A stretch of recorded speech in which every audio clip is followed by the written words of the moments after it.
Upendra good morning, Rajendra good morning, Suresh good morning. सभी live आ गए हैं,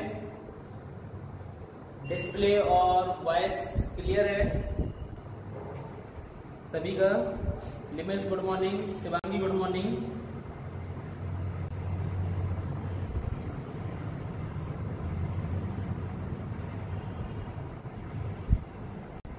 तो प्रीवियस क्लास में हमने manufacturing of the brake start किया था। क्या स्टार्ट किया था? Manufacturing of brake. और इसमें लास्ट जो आपका ऑपरेशन था दैट इज वर्निंग, वो आज हम पढ़ने वाले।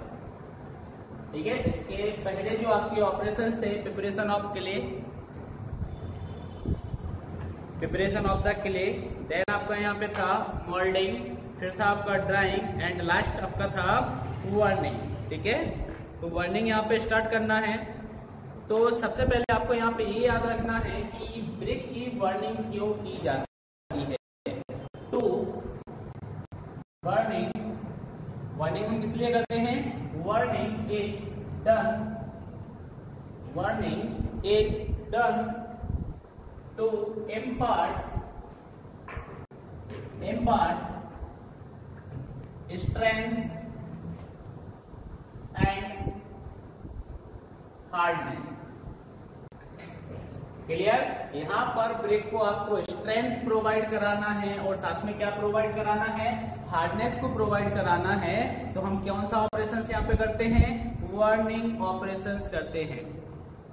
क्लियर?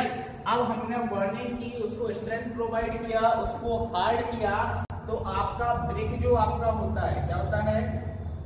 ब्रेक आर स्ट्रॉन्ग, वह स्ट्रॉन्ग हो जाता है और मोर डेंस हो जाता है। क्या हो जाता है आपका?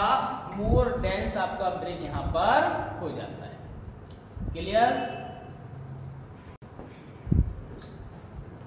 नेक्स्ट यहाँ पे आपको पॉइंट याद रखना है कि ब्रिक को हम कितने टेम्परेचर पर गर्म करते हैं, वार्म करते हैं। ठीक है, तो आप याद रखना 1100 degree Celsius, that is the temperature of burning. ठीक है, ये आपका टेम्परेचर होता है 1100 डिग्री सेल्सियस। ठीक है, अब यदि आपका ब्रेक जो है बर्निंग के टाइम पर कैसा रह जाता है? अंडर वंट रह जाता है, आधा जला हुआ। अंडर वंट अगर आपका ब्रेक रह जाता है तो क्या हो जाएगा? Will not be able to carry the desired load. Clear? Will not to carry desired load. जितना आप उसको लोड प्रोवाइड करा रहे हो तो वो उतना लोड नहीं ले पाएगा अगर वो कैसा है? अंडर वंट है। अगर आपका यहाँ पर ब्रेक क्या हो जाता है? ओवर वंट हो जाता है, ज्यादा जल जाएगा। क्या हो जाएगा? ज्यादा जल जाएगा। तो इट विल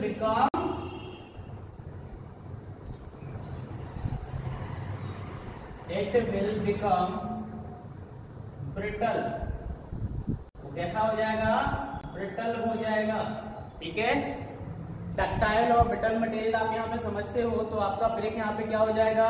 ब्रिटल हो जाएगा। एंड ब्रिटल होने की वजह से वह अपने स्ट्रक्चर को क्या कर देगा? लॉस्ट कर देगा। क्लियर? क्या कर देगा? स्ट्रक्चर को लॉस्ट कर देगा। तो लॉस इन स्ट्रक्चर, साथ में लॉस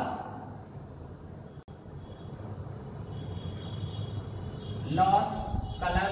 और आपको पता है ओवरबर्न होने के बाद इसका जो कलर होता है डार्क ब्लू और ब्लैक शेड में आपका ब्रेक हो जाता है। क्लियर? तो यहाँ पे कलर भी आपका क्या हो जाएगा? लॉस्ट हो जाएगा। ठीक है, तो ये तो बेसिक्स आपकी वर्निंग की फंक्शंस थे जो आपको बताना था। That is the done to impart strength and hardness के लिए हम वर्निंग यहाँ पे प्रोवाइड कराते हैं।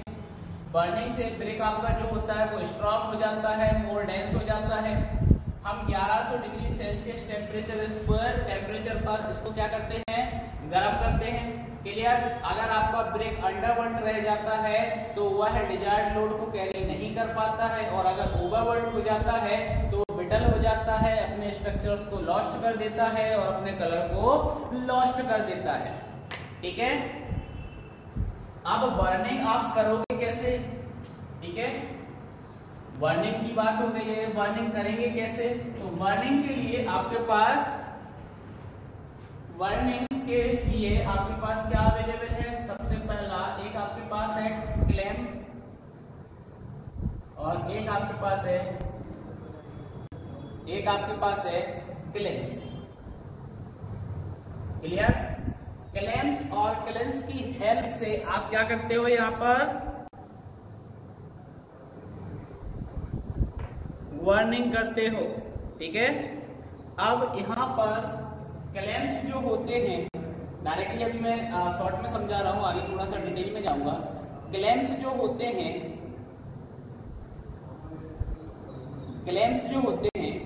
ये हिंदी में इसको क्या बोलते हैं? जनरली आपने देखा होगा गांव में जो आपका ब्रेक पकाने की प्रोसेस होती है, भट्टे लगाए जाते हैं। क्या लगाए जाते हैं? भट्टे लगाए जाते हैं। वो आपके क्या कहलाते हैं? क्लैंप्स कहलाते हैं। क्या कहलाते? क्लैंप्स आपके कहलाते हैं। ठीक है, अब अगर क्लेंस की बात करें तो जैसे जो तंदूरी आप रोटी बनाते हो, उसके लिए आप नीचे जमीन के अंदर या जमीन के ऊपर आप क्या एक भट्टी टाइप की जलाते हो, अंदर आप रखते हो उसमें। ठीक है, इस टाइप का अरेंजमेंट जो होता है वो आपका क्लेंस कहलाता है। ठीक है, तो क्लेंस यहाँ पर दो कैटेगरी में डिवाइड किए गए हैं। सबसे पहला जो आपका होता है इंटरमिटेंट। क्या होता है?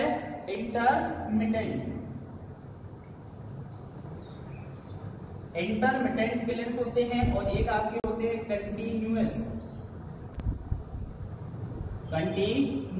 और इंटरमिटेंट आपके क्लेंस होते हैं। अब जो इंटरमिटेंट आपके क्लेंस हैं, इनको भी दो कैटेगरी में डिवाइड किया गया है, up draught and down draught. Intermittent को भी दो कैटेगरी में डिवाइड किया है। पहला कौन सा है आपका? अप ड्रॉट और डाउन ड्रॉप। ठीक है, तो ये इंटरमिटेंट क्लेंस को भी आपने दो कैटेगरी में डिवाइड किया है, up draught and down drop. And continuous जो आपके क्लेंस होते हैं, इनको भी तीन कैटेगरी में क्या किया गया है? डिवाइड किया गया है। पहला आपका यहाँ पे bull trench cleanse.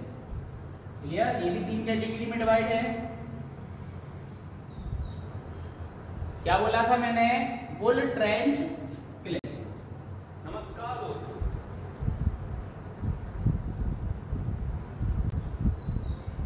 Cleanse next है आपका हॉफमैन क्लेंस।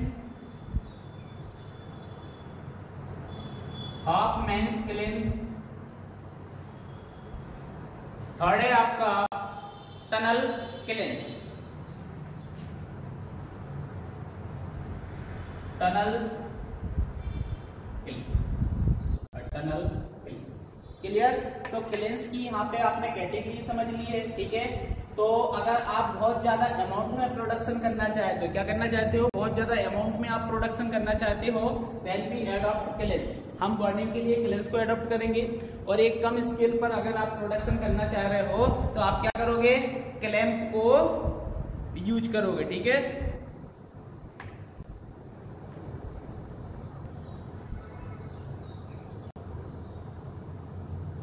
नेक्स्ट अब यहाँ पे अगर हम क्लैंप्स की बात करें सबसे पहले आपको यहाँ पे ये समझना है कि क्लैंप जो होता है इसका प्लान, इसकी बात कर रहा हूं मैं, प्लान की बात कर रहा हूं, तो इसका जो प्लान होता है वो ट्रैपेजॉइडल शेप में होता है। प्लान क्या होता है? ट्रैपेजॉइडल शेप में होता है। क्लियर? और ग्राउंड से इसको 15 डिग्री अलोंग द लेंथ हम स्लोप प्रोवाइड कराते हैं। 15 degree slope provided along to length,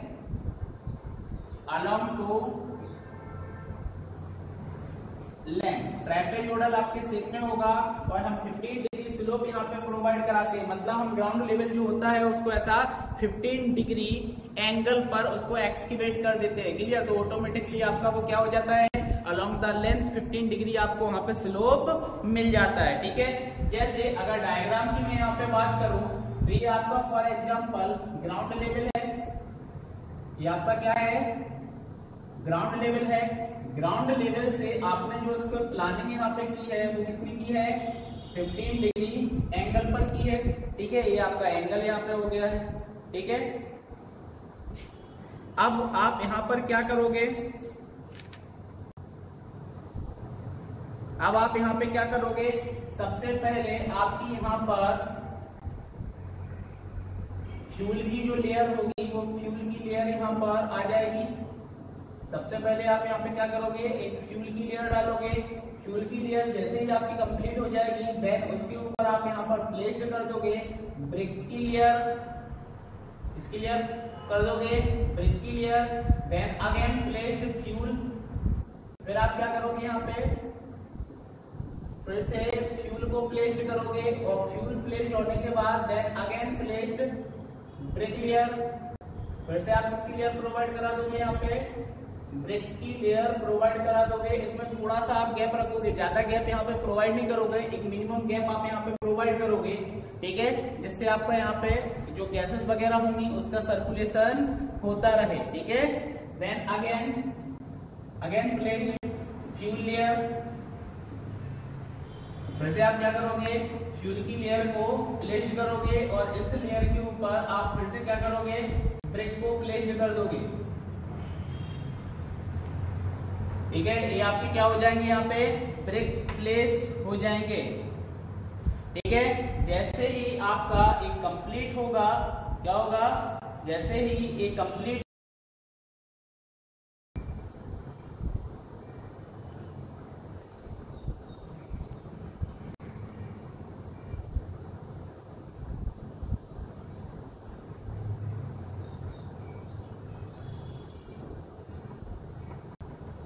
अभी क्लियर है,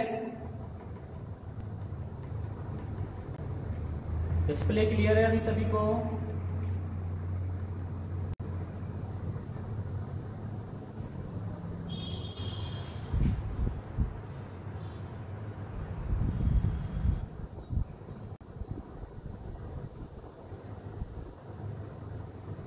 देखो यहाँ पर मैं क्या समझा रहा था आपको, क्लैम्प समझा रहा था। तो मैंने क्या बोला, फॉर एग्जांपल ये आपका ग्राउंड लेवल है, ग्राउंड लेवल से आपने 15 डिग्री का एक स्लोप प्रोवाइड किया और इनिशियली आपने क्या किया है, फ्यूल की लेयर को प्लेस्ड किया है। ठीक है, ये आपका क्या हो गया है, यहाँ पे फ्यूल हो गया है, ये क्या हो गया है आपका, यहाँ पर फ्यूल हो गया है। ठीक है, ये फ्यूल की लेयर हो गई है। देन आपने ब्रिक की ड्राइड जो आपके ब्रिक्स थे, ब्रिक की लेयर प्लेस की है। देन अगेन आपने फ्यूल, देन अगेन आपने यहाँ पे ब्रिक को प्लेस किया, देन फिर से आपने एक फ्यूल लेयर को प्लेस किया और फिर आपने यहाँ पे ब्रिक की लेयर को प्लेस किया। जो इस क्लैंप की शॉर्टर साइड होती है उस साइड हम वंड जो आपके ब्रेक होते हैं, यहाँ पे ये बोलूं कि हार्ड जो ब्रेक आपके होते हैं, क्लियर, तो हार्ड वंड ब्रेक जो आपके होते हैं उसकी एक बॉल को बना दिया जाता है जो आपकी इस ब्रिक की लेयर और इस फ्यूल की लेयर को क्या कर सके, सपोर्ट प्रोवाइड करे। और जो अदर साइड आपकी लेंथ होती है उधर और आपका इसमें हम मड कवर प्रोवाइड करा देते हैं। क्या कराते हैं, मड कवर प्रोवाइड कराते हैं, जिससे इसके अंदर जो हॉट गैसेस वगैरह ड्यूरिंग बर्निंग आपकी निकलेंगी वो बाहर ना निकल पाए और आपकी जो ब्रिक्स हो वो अच्छे से क्या हो जाए, वर्न हो जाए। क्लियर, आपको पता है आपका यहाँ पे ट्रेपेजोइडल कुछ प्लान होता है इस टाइप का। ठीक है, तो एक है आपका यहाँ पर, ठीक है, ये आपका फ्यूल की लेयर है, आपकी ब्रिक की लेयर है, आपका मड कवर यहाँ पर लगा हुआ है। ठीक है, इतना आपको समझ में आ गया है। अब यहाँ पर जो फ्यूल की आपने लेयर प्रोवाइड की है, आपने जो फ्यूल यहाँ पे प्रोवाइड किया है वो फ्यूल आपका क्या होता है, जो लोकली आपको अवेलेबल होता है फ्यूल। लोकली अब फ्यूल क्या होता है, जैसे कि ग्रास, घास आपको मिल जाती है, क्लियर, तो एक तो लोकली अवेलेबल जो फ्यूल है आपका ग्रास हो गया। ग्रास के बाद काउ डंग्स, नेक्स्ट होता है काउ डंग्स। ठीक है, नेक्स्ट इसके अलावा और आपका क्या हो सकता है, हस्क ऑफ राइस, ठीक है, हस्क ऑफ राइस, वुड हो सकती है, लकड़ियां, ठीक है। तो ये लोकली अवेलेबल जो आपका फ्यूल होता है आप यहाँ पे उसी को प्लेस्ड करते हो। और एक यहाँ पे याद रखना चाहिए कि फ्यूल की जो आपकी लेयर होती है, each layer of the fuel that is 700 mm, that is 700 mm to 800 mm, ठीक है। फ्यूल की जो आपकी लेयर होती है वो आपको 700 mm से 800 mm प्लेस्ड करना है, that is fuel layer. Thickness of this layer या thickness of fuel, clear. Next important जो आपके क्वेश्चन में पूछा जा सकता है, total height of the clamp. Next question आपके एग्जाम में जो पूछा जा सकता है, total height of clamp that is 3 metre to 4 metre. कितना होता है आपका, 3 मीटर से 4 मीटर क्लेम की टोटल हाइट होती है।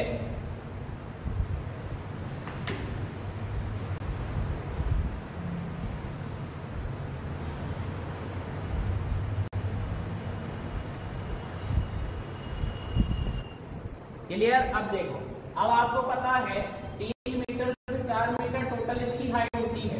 तो जैसे ही आप क्लैंप में फ्यूल ब्रेक की आप लेयर जमा रहे हो, जैसे ही आप 3 मीटर का अगर बना रहे हो या फिर 4 मीटर का बना रहे हो, अगर आप 1/3 हाइट को अचीव कर लेते हो, क्या कर लेते हो, 1/3 हाइट को आप अचीव कर लेते हो, तो लोअर लेयर आपकी जो फ्यूल की होती है इसमें आप इग्निशन प्रोवाइड करा देते हो। क्या करा देते हो, इग्निशन आप यहाँ पे प्रोवाइड करा देते हो, ठीक है। यहाँ पे क्या आ जाएगा आपका, इग्निशन आप प्रोवाइड करा दोगे जैसे ही आप 1/3 हाइट को अचीव करोगे। ये पॉइंट भी आप लिख लेना है यहाँ पे कि the burning of the brick in the lower layer started when 1/3 height of clamp is reached.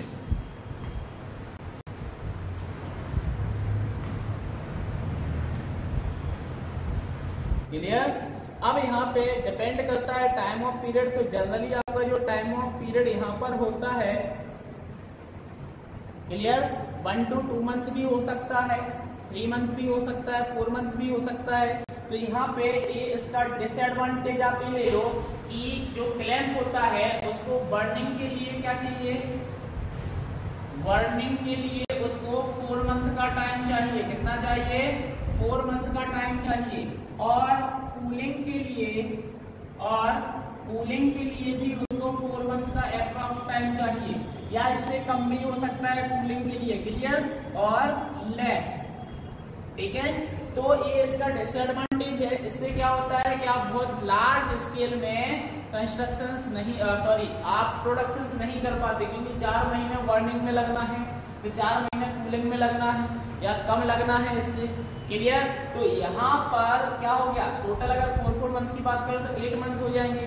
8 महीने बाद आप उसको सोल्ड आउट कर पाओगे, ठीक है। तो ये इसका एक डिसएडवांटेज है, ठीक है। ये क्या है, इसका डिसएडवांटेज आपका है, ठीक है। नेक्स्ट यहाँ पर अब देखा जाए आपका, तो एडवांटेज की बात करें तो यहाँ पे क्या है कि यह एक चीप कंस्ट्रक्शन हो सकता है या इकोनॉमिकल हो सकता है। क्यों, क्योंकि इसमें आपको जो फ्यूल है वो लोकली अवेलेबल हो जाता है। तो आप ये बोल सकते हो कि आपका यहाँ पर इकोनॉमिकल, अगर हम देखें तो ये मेरे को इकोनॉमिकल पड़ रहा है, क्योंकि यहाँ पे आपको फ्यूल नहीं खरीदना है। सेकंड चीज, यहाँ पर स्किल्ड लेबर की नीड नहीं है, clear, no need of skilled labour, no need of skilled labor and no technical supervision is required। और ना ही आपको यहाँ पे किसी टेक्निकल सुपरविजन की रिक्वायरमेंट है, ठीक है। तो ये इसके क्या हो गए हैं, एडवांटेज हो गए। एक और चीज आप बोल सकते हो उसमें कि इसमें यूनिफॉर्म टाइम लग रहा है। देखो बर्निंग में सेम टाइम लग रहा है, कूलिंग में सेम टाइम लग रहा है आपका, तो यहाँ पर यूनिफॉर्म कूलिंग एंड बर्निंग आपकी यहाँ पर हो रही है। ठीक है, ऐसा नहीं है कि कोई ज्यादा कोई कम ऐसा कुछ हो रहा है। क्लियर? लेकिन यहाँ पे एक चीज डिसएडवांटेज ये है कि आपका जो टेम्परेचर अंदर है, जो फायर आपका है, इस पर आपका कोई भी कंट्रोल नहीं है। एक बार आपने इसको जलाया, अब वो किस स्पीड से जल रहा है, किस स्पीड से नहीं जल रहा है, आग अंदर लगी हुई है जो वो बुझ गई है या कंटिन्यू, आपका कोई भी यहाँ पर कंट्रोल नहीं होगा टेम्परेचर पर, फायर पर। ठीक है। अब सेकंड चीज है कि आपने 1/3 हाइट जब अचीव की थी कि लोअर लेयर वाली फ्यूल को आपने यहाँ पे इग्निशन प्रोवाइड किया था, तो बॉटम मोस्ट जो लेयर आपकी यहाँ पर होती है, क्या बोला मैंने, जो बॉटम मोस्ट आपकी यहाँ पर लेयर होती है, बॉटम लेयर जो आपकी होती है वो आपकी यहाँ पर ओवरबर्न हो जाती है। ये भी आपका एक डिसएडवांटेज है। ठीक है, आपने पहले ही उसको इग्निशन प्रोवाइड किया था। और टॉप लेयर आपकी जो होती है, कौन सी लेयर, टॉप लेयर जो आपकी होती है वो अंडरबर्न रह जाती है। क्या रह जाती है आपकी, अंडरबर्न रह जाती है। तो ये भी आपके क्लैंप का डिसएडवांटेज है। और एक और पढ़ चुके, कूलिंग में 4 मंथ एंड बर्निंग में 4 मंथ आपका टाइम लगता है, तो ये भी आपका डिसएडवांटेज है।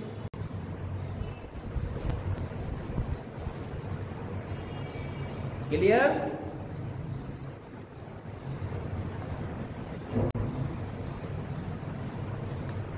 क्लियर है सभी को?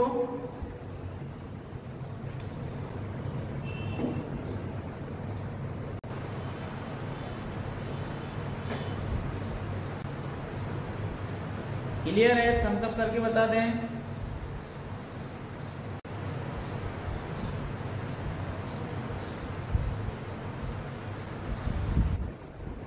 सुरेश का यहाँ पे कमेंट आया, एक बार में कितने ब्रेक्स की कैपेसिटी है। तो देखो सुरेश, यहाँ पे डिपेंड करता है कि आप 3 मीटर का बना रहे हो 4 मीटर। जनरली अपन ने ये बोला है कि टोटल हाइट जो आपकी होती है 3 मीटर टू 4 मीटर होती है। क्लियर? तो यहाँ पे आपका डिपेंड करता है कि आप कितने हाइट्स का बना रहे हो और आपने उसका प्लान एरिया जो ट्रेपेजोइडल आपने लिया है वो कितना बड़ा लिया है। ठीक है, तो यहाँ पे आप ये डिसाइड नहीं कर पाओगे कि एक बार में कितने ब्रेक्स। यहाँ पे छोटे भी हो सकते हैं, छोटे भट्टे भी आपके क्लैंप्स लगे हुए होते हैं, बड़े भी लगे हुए होते हैं, तो यहाँ पे आप डिसाइड नहीं कर पाओगे। ठीक है, कि एक बार में कितनी ब्रेक की कैपेसिटी हो सकती है। ठीक है,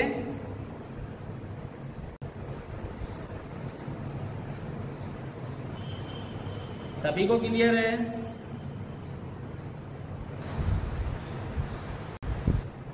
सिर्फ 3 लोगों को क्लियर हुआ है क्या? बाकी किसी को क्लियर नहीं हुआ? बाकी किसी को क्लियर नहीं हुआ क्या?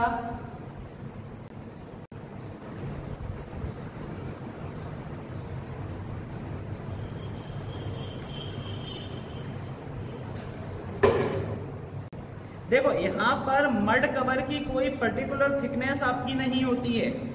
मड कवर की कोई थिकनेस आपकी नहीं होती है। मड कवर हम इसलिए सिर्फ यहाँ पे प्रोवाइड कर रहे हैं तो जो अंदर की हॉट गैसेस हैं वो बाहर ना निकले, बस आपको इतना मड कवर की एक लेयर बनाना है। ठीक है, यहाँ पे पर्टिकुलर ऐसा नहीं बोला है कि आपको 10 mm का बनाना है या 20 mm का बनाना है। ठीक है, यहाँ पर हॉट गैसेस बाहर ना निकले, जितने भी आपके गैप्स वगैरह हैं वो गैप्स आपके क्या हो जाने चाहिए, पैक हो जाने चाहिए। बस आपको इतना मड यूज करना है।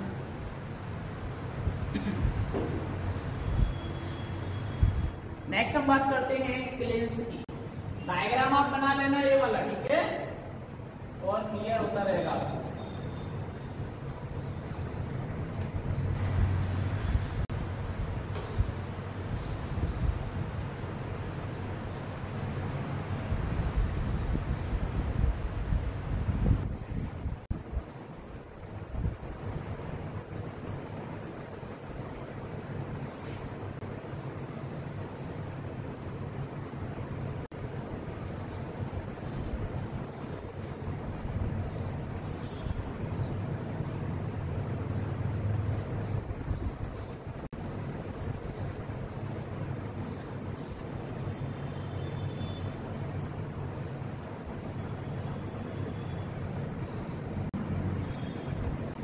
क्लियर? आप बात कर करते हैं क्लिंस की। तो क्लिंस यहाँ पे आप बोल सकते हो ऐसा कि एक बहुत बड़ा ओवन होता है, दैट इज लार्ज ओवन। आप इसको ओवन से समझ सकते हो कि एक बहुत बड़ा ओवन होता है जो यूज करते हैं ब्रिक को बर्न करने के लिए। क्लियर?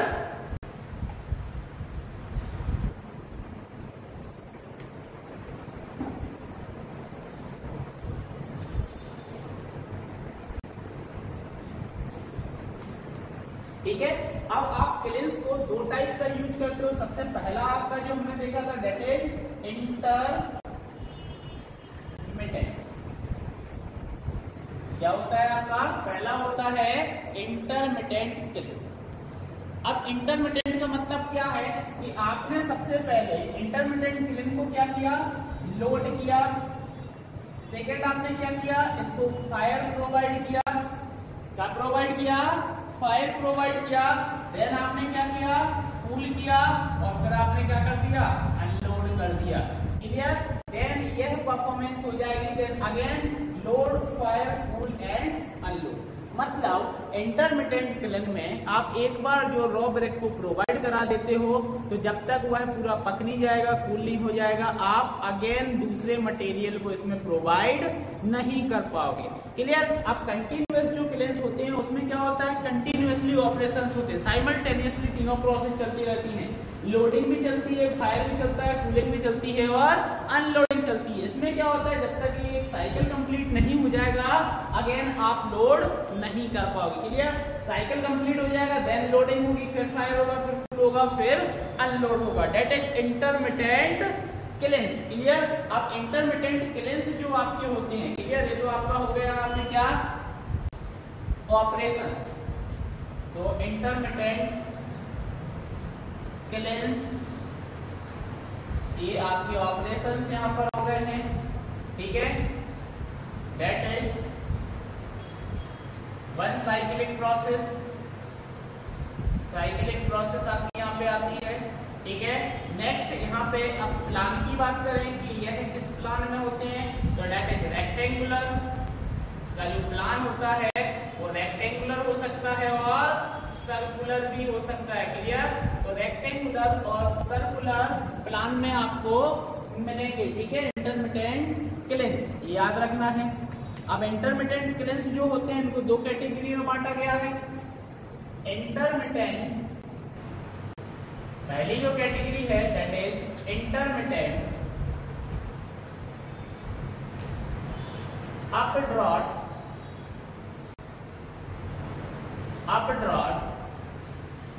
क्लिंस। नेक्स्ट है आपका इंटरमिटेंट डाउनड्रॉट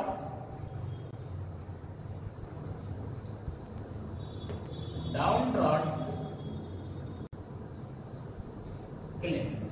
क्लियर? तो इंटरमिटेंट क्लिंस आपके यहाँ पे टू टाइप्स का होता है, इंटरमिटेंट अपड्रॉट क्लिंस और इंटरमिटेंट डाउनड्रॉट क्लिंस। क्लियर? अब समझते हैं इसको। इंटरमिटेंट अपड्रॉट क्लिंस क्या होता है? क्लियर? इंटरमिटेंट अपड्रॉट क्लिंस जो आपका होता है इसको हम रेक्टेंगुलर स्ट्रक्चर में बनाते हैं। किसमें बनाते हैं? रेक्टेंगुलर स्ट्रक्चर में हम इसको बनाते हैं। ठीक है? ये आपको याद रखना है।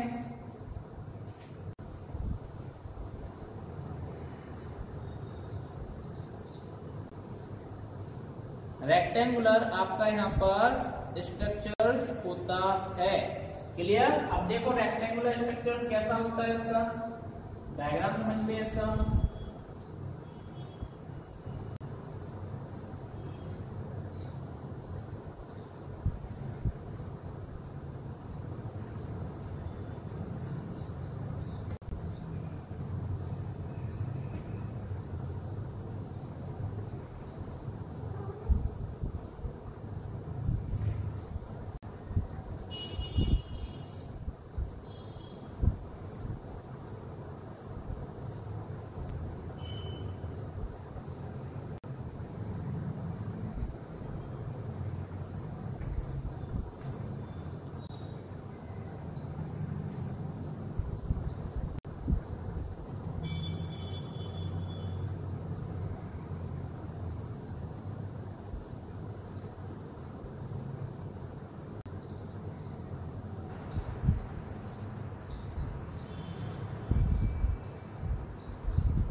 इस टाइप का आपका यहाँ पर क्या होता है, इंटरमिटेंट अप ड्रॉट क्लेंस होता है। ये जो आपकी है that is the outside wall, ये क्या होती है आपकी आउटसाइड वॉल्स होती हैं।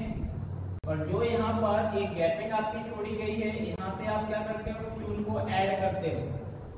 आप क्या करते हो, यहाँ से फ्यूल को ऐड करते हो। ये आपका डोर है जहां से आप रो ब्रेक को क्या करोगे, लोड करोगे। और एक यहाँ पर डोर दिया गया है जहां से आप क्या करोगे, अनलोड करोगे। Clear? That is the intermittent up draught kilns, that is the main door for loading and main door for unloading. ठीक है, अब इंटरमिटेंट अप ड्रॉट क्लेंस जो यहाँ पर होता है तो इसमें रूफ नहीं होती है, टेम्पररी ऐसा कवर डला होता है।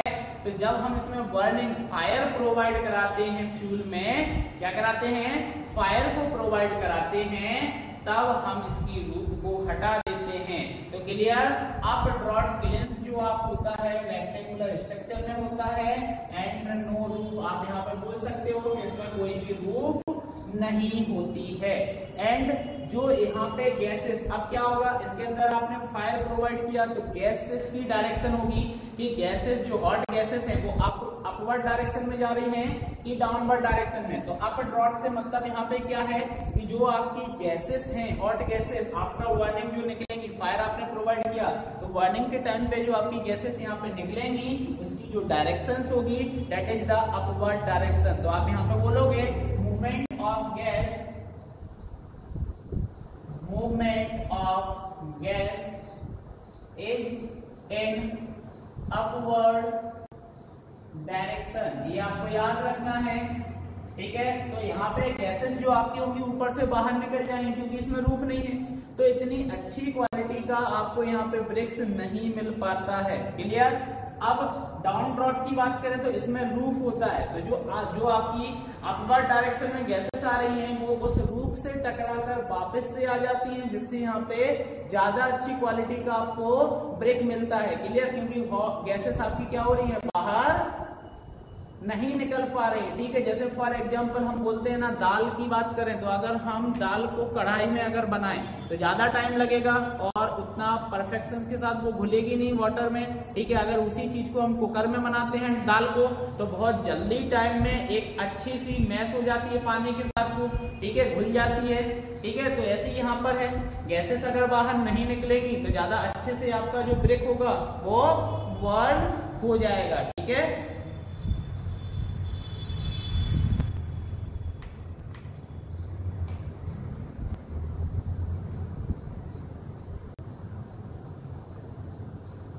क्लियर है? इतना क्लियर है आपको? इतना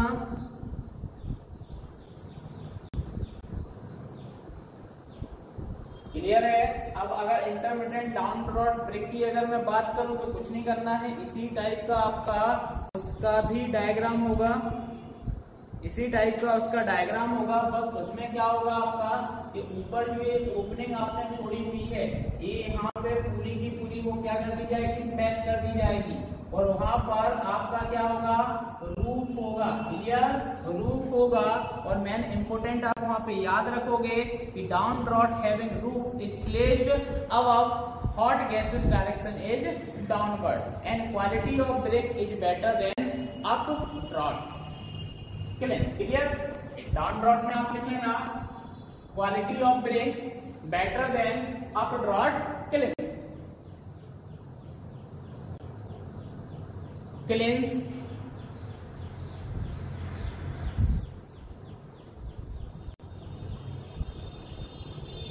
और ये भी लिख लेना down draught having roof fuels is placed above hot gases direction is downward. यहाँ पे हॉट गैसेस की जो डायरेक्शन होगी आपकी डाउनवर्ड होगी। ठीक है,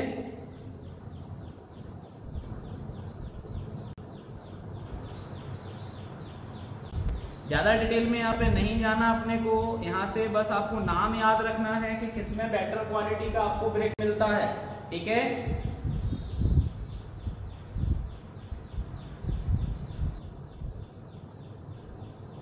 अब नेक्स्ट हम बात करते हैं आपके कंटिन्यूअस क्लेंस की। ठीक है,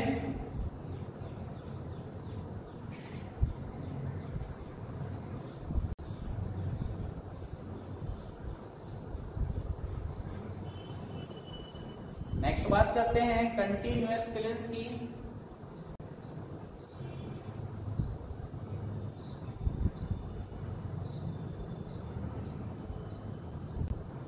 तो कंटिन्यूअस क्लियरेंस में आपका क्या होता है, कंटिन्यूअस सप्लाई होती है। क्या होती है, कंटिन्यूअस सप्लाई होती है। मतलब यहाँ पे मैं क्या बोलूंगा, लोडिंग, अगेन क्या होगा आपका, फायरिंग, देन कूलिंग और अनलोडिंग।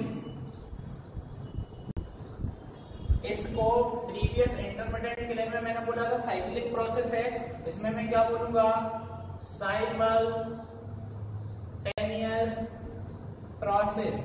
यह तीनों प्रोसेस एक साथ रनिंग में होती हैं, that is the simultaneous process. ठीक है, ये आपको याद रखना है कंटिन्यूअस क्लियरेंस में। अब यहाँ पे नेक्स्ट आता है आपका bull trench clean. Bull trench clearance, तो हेडिंग डाल देना बुल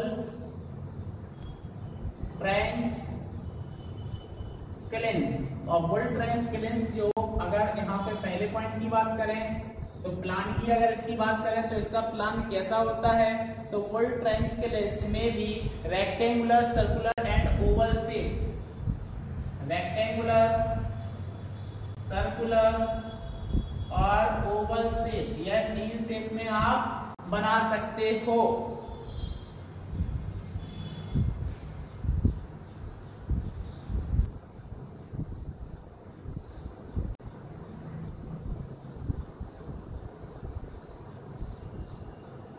क्लियर।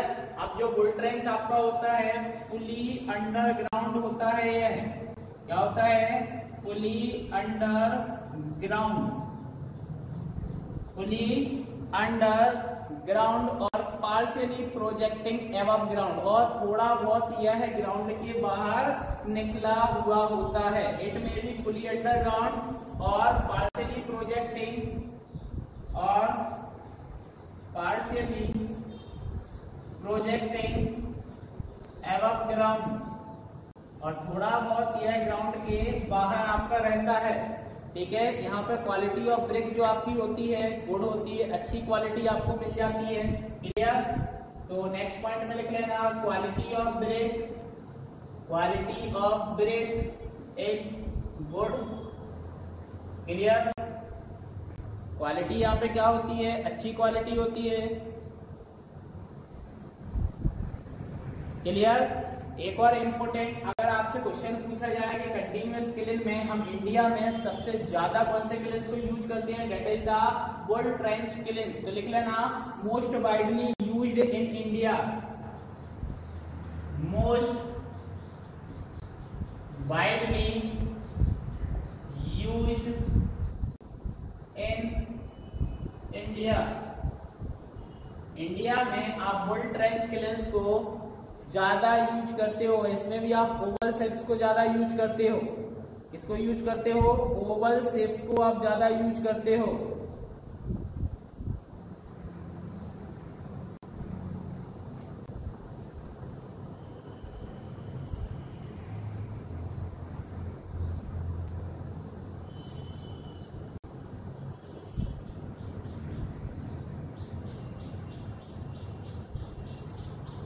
क्लियर है आपको ये। अगर आप इसका डायग्राम देखना चाहते हैं तो डायग्राम कुछ इसका ओवल शेप का आप देखोगे तो इस टाइप का आपको दिखेगा।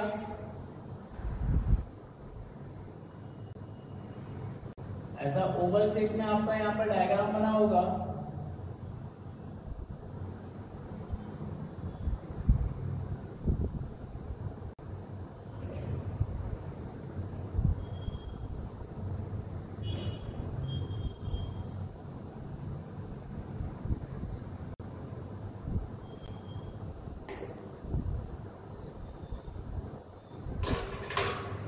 इस टाइप का ओवल शेप आपका यहाँ पे प्लान जनरली जो आप इंडिया में यूज करते हो।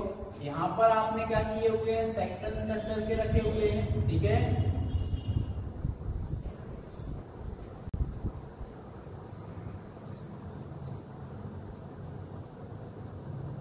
One, two, three, four, 5 and 6। ठीक है, नेक्स्ट यहाँ से 1, 2, 3, 4, 5 एंड 6। यहाँ पर जो आपका है, यहाँ पर आप छोटी सी ओपनिंग छोड़ते हो फ्यूल्स के लिए, ठीक है। यहाँ पे क्या होती है, छोटी सी आपकी ओपनिंग्स होती है, ठीक है। जैसे यहाँ पर ये छोटी सी जो ये पॉइंट दिख रहा है आपको, ये बने हुए, यहाँ पर ओपनिंग्स छोड़ी जाती है, ठीक है। यहाँ पर ये ओपनिंग्स यहाँ पर छोटी होती है फ्यूल्स को ऐड करने के लिए, ठीक है। अब यहाँ पर 1 जो है, जहाँ पे आपको 1 दिख रहा है, मतलब यहाँ से आप क्या करते हो, लोडिंग करते हो। 1 पॉइंट यहाँ पे मैंने लिखा है, that is the loading section, ठीक है। सेकंड जहाँ पे लिखा हुआ है वो आपका क्या होता है, एम्प्टी होता है, खाली होता है, उसमें कुछ भी नहीं होता है, ना ही ब्रेक ऐड किया जाता है, ना ही वहाँ पे फ्यूल होता है, ठीक है। तो सेकंड आपका यहाँ पे क्या है, एम्प्टी है। नेक्स्ट थर्ड जो आपका है अनलोडिंग है, थर्ड में आप अनलोडिंग करते हो, जो आपका गेट यहाँ पे है। 4 में आपकी क्या होती है, कूलिंग होती है। अगेन 5 में आपकी वार्निंग यहाँ पर होती है, 5 में क्या होता है, वार्निंग होता है। एंड 6 में आपकी क्या होती है, हीटिंग होती है, ठीक है। तो कैसे 1 से लोड हुआ, 6 में वार्निंग हुआ, हीटिंग मिला, वार्निंग मिला, कूलिंग मिला, अनलोडिंग हुआ, एम्प्टी हुआ, ठीक है। सेकंड में पूरा एम्प्टी कर दिया जाता है, ठीक है। तो ये आपका होता है फुल ट्रेंच क्लींस, ठीक है। नेक्स्ट आपका आता है हॉफमैन क्लींस, नेक्स्ट आपका होता है हॉफमैन क्लींस।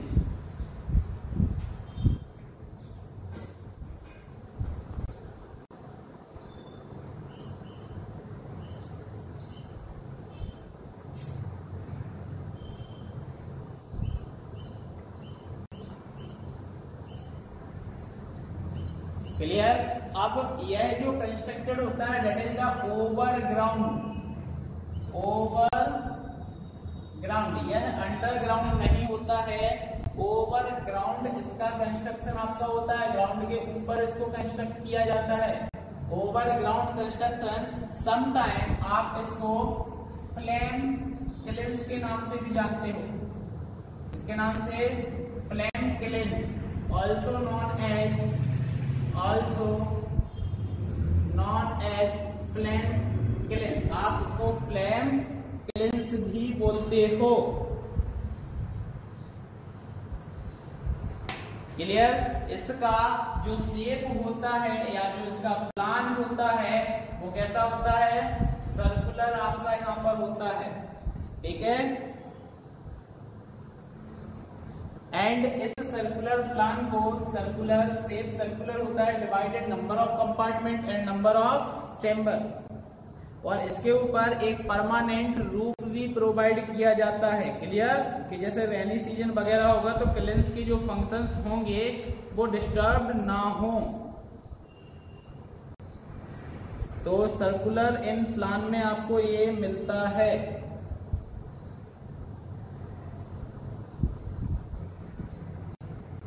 क्लियर। यहाँ पर अब क्या होता है, हॉफमैन क्लींस जो होता है इनिशियली कॉस्ट जो इसकी होती है आपकी वो हाई होती है। इनिशियली कॉस्ट आपकी इसकी क्या होती है, हाई होती है, लेकिन क्वालिटी ऑफ ब्रेक आपको क्या मिलेगा, यहाँ पे अच्छा मिलेगा। Quality of brick good, quality of brick आपकी क्या होगी, गुड होगी यहाँ पे, क्योंकि यहाँ पे जो वर्निंग होती है वो यूनिफॉर्मली होती है, इक्वली होती है और इवनली होती है, ठीक है। तो यहाँ पे क्वालिटी ऑफ ब्रेक आपको क्या मिलता है, अच्छा मिलता है।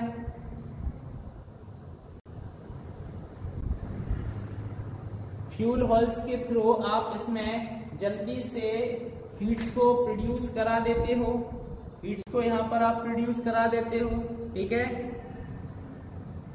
अब जो आपका क्वेश्चन यहाँ पे था सुरेश की सर कैपेसिटी कैसे हम यहाँ पे बताते हैं कि कितना आप यहाँ से निकाल सकते हो। क्लियर। तो कैपेसिटी जो होती है वो डिपेंड करेगी यहाँ पर dimension of the chamber.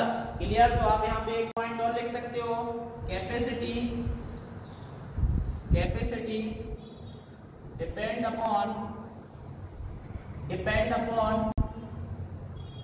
Dimension of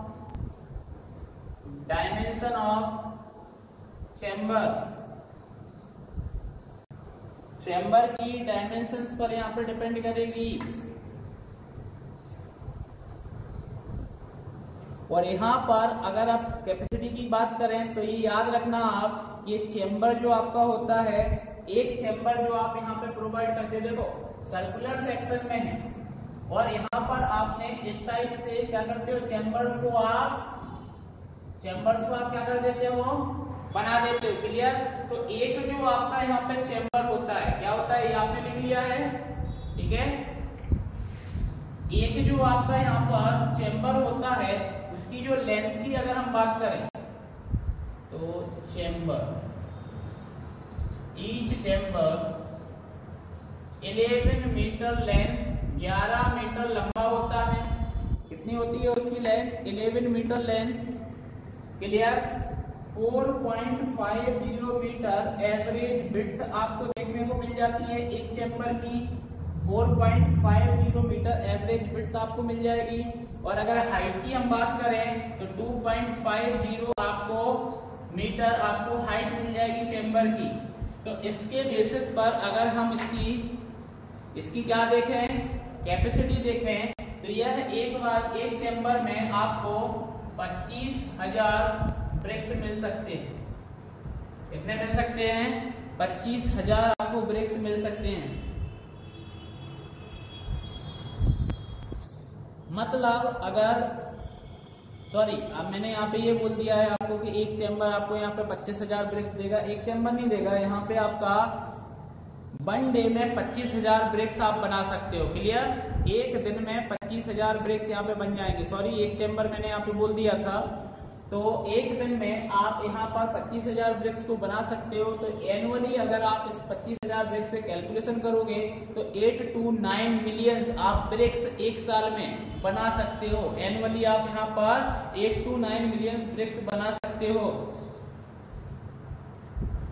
1 lakh break अगर आप बनाना चाहते हो, 1 लाख ब्रेक अगर आप बनाना चाहते हो तो 120 से 150 किलो न्यूटन यहाँ पर आपको कोल डस्ट की रिक्वायरमेंट होगी। क्लियर? याद रखना, फ्यूल की अगर कोई पूछे तो अगर आप 1 लाख ब्रेक की मैन्युफैक्चरिंग देखो तो 120 से 150 किलो न्यूटन आपको कोल डस्ट लगेगा एज अ फ्यूल। ठीक है? तो ये भी आप एक याद रखना फॉर नॉलेज।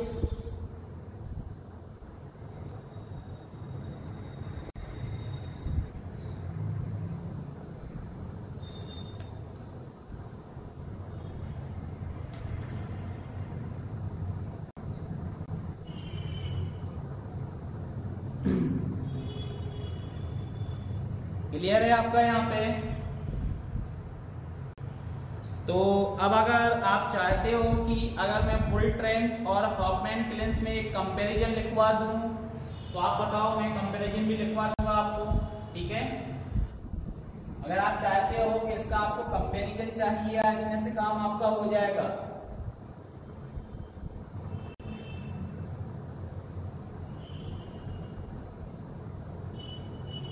कंपैरिजन लिखना है।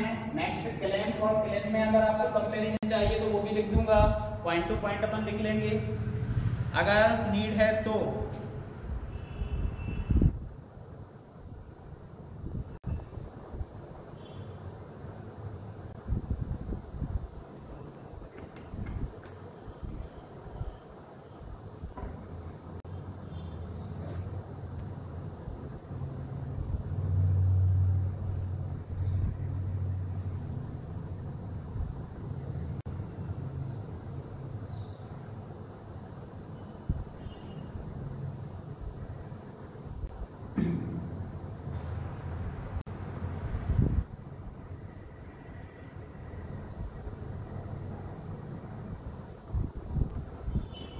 चलो लिमिट्स में लिखा देता हूं, लेकिन उसके पहले आप टनल क्लेंस को और पढ़ दो, देन अपन इसके कंपैरिजन लिख लेंगे। ठीक है? टनल क्लेंस के थोड़े बहुत पॉइंट लिख लो कि टनल क्लेंस होता क्या है। सबसे पहले आपको याद रखना है कि जो आपका टनल क्लेंस होता है फॉर्म ऑफ टनल्स में होता है। क्लियर? इसका जो आपको क्लेंस मिलता है वो किसके फॉर्म में मिलता है? टनल फॉर्म में आपको क्लेंस यहाँ पर मिलता है। ठीक है? अब अगर इसके प्लान की बात करूं तो यह स्ट्रेट भी हो सकता है। ये कैसा हो सकता है? स्ट्रेट भी हो सकता है, सर्कुलर भी हो सकता है और ओवल भी हो सकता है। That is the plan.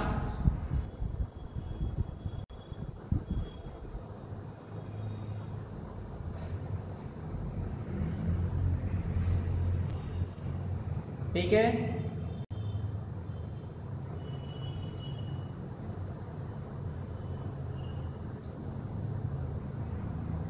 अब इसमें क्या होता है कि जैसे स्ट्रेट जो होता है इसमें आपकी फायरिंग चलती रहती है, ठीक है। फॉर एग्जांपल देखो यहाँ पे ये आपका एक टनल बना हुआ है, इसमें आपकी यहाँ पे फायर आ रही है, ठीक है। तो इस एक एंड से ट्रॉली यहाँ पर लगी होती है, तो इस ट्रॉली में आप ब्रेक को लोड करते हो, ब्रेक यहाँ से फायर में होते हुए जाएगा, दूसरे एंड पे पहुंच जाएगा। ऐसी ही ट्रॉली आपकी मूव करती रहती है और ब्रेक आपका जो रहता है वो यहाँ पे वन होता रहता है, ठीक है।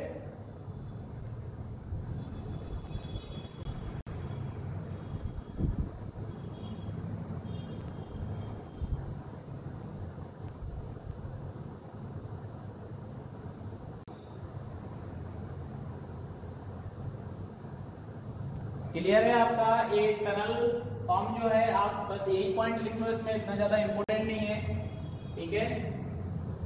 कुछ इंपोर्टेंट पॉइंट हैं जो भूपेन, कुछ इंपोर्टेंट पॉइंट हैं जो आपके एग्जाम में पूछे जा सकते हैं, तो वो अपन लिख लेते हैं। तो आप एक टेबल बना लेना है। यहाँ पे सबसे पहले लिखना सीरियल नंबर, सेकंड आप उसमें लिखना आइटम, आइटम के बाद सेकंड लिखना आप यहाँ पे फुल ट्रेंच क्लिंस, और नेक्स्ट लिखना आप हॉफमैन क्लिंस। जल्दी से लिखो, जल्दी से बना लो आप टेबल। कैपेसिटी वगैरह है, कुछ कैपेसिटी लिख लो आप, ठीक है। कुछ इंपोर्टेंट पॉइंट लिखा दे रहा हूं बस। सबसे पहला आइटम यहाँ पे जो होगा वर्निंग कैपेसिटी, वर्निंग कैपेसिटी। तो वर्निंग कैपेसिटी की अगर बात की जाए तो वुल ट्रेंच में 3 लाख इन 12 days, clear, about 3 lakhs in 12 days. 12 दिन में करीब 3 लाख ब्रिक्स को आप बर्न कर सकते हो, clear.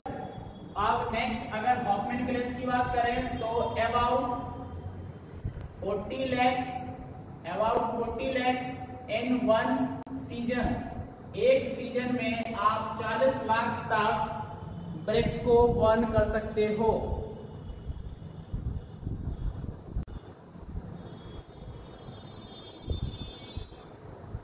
Clear. Continuity of the working,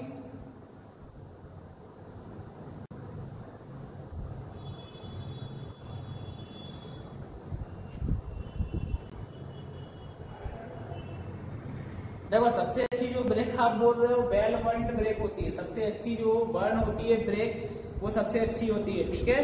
तो देखते हैं अभी आपकी क्वालिटी की भी मैं बात करूंगा यहाँ पे कि आपको कौन सी ब्रेक ज्यादा अच्छी क्वालिटी की मिलती है, ठीक है। अभी इसीलिए कंपैरिजन यहाँ पे पढ़ रहे हैं हम, कि वुल ट्रेंच क्लिंस में ज्यादा अच्छी मिलेगी कि हॉफमैन क्लिंस में आपको मिलेगी। जैसे अप ड्रॉट और डाउन ड्रॉट में हमने देखा था, डाउन ड्रॉट में ज्यादा अच्छी मिलती थी, ठीक है। तो नेक्स्ट यहाँ पे आएगा आपका आइटम में continuity of working, continuity of working. तो कंटिन्यूटी ऑफ द वर्किंग में वुल ट्रेंच क्लिंस में आप लिखना it stop functioning during monsoon. Monsoon के टाइम पर इसकी फंक्शनिंग रुक जाती है वुल ट्रेंच क्लिंस की, बट आपका जो हॉफमैन क्लिंस होता है it functions all the year, all the year.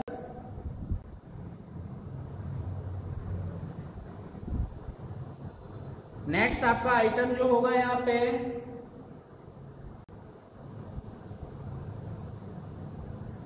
अगर कॉस्ट की बात करें तो इनिशियल कॉस्ट आपकी वुल ट्रेंच की लो होगी और हॉफमैन की हाई होगी। तो आप इंपोर्टेंट पॉइंट है आप लिख लेना इनिशियल कॉस्ट आइटम में, और वुल ट्रेंच में आप लिख लेना लो और इसमें आप लिख लेना हाई, ठीक है। कंजप्शन ऑफ द फ्यूल की बात की जाए या कॉस्ट ऑफ फ्यूल की बात की जाए तो cost of fuel bull trench में ज्यादा होता है as compare to Hoffmann kilns, because यहाँ पे high consumption of the fuel होता है, यहाँ पे low consumption of the fuel होता है। तो cost of the fuel bull trench में हाई होती है और हॉफमैन में लो होती है, क्लियर। तो आइटम में लिख लेना कॉस्ट ऑफ फ्यूल, इसमें लिखना हाई, इसमें लिखना लो।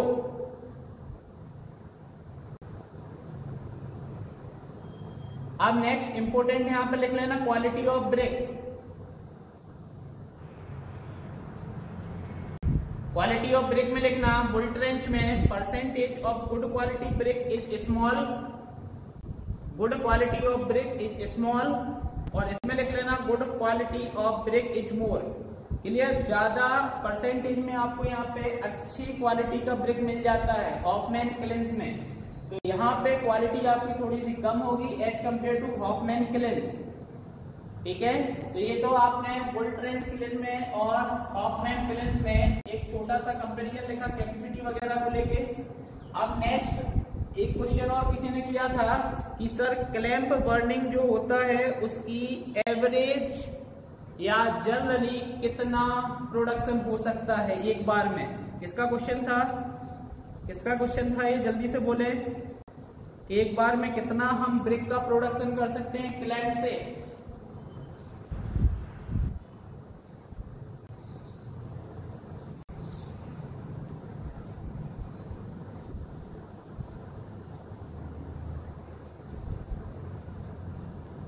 किसका क्वेश्चन था ये?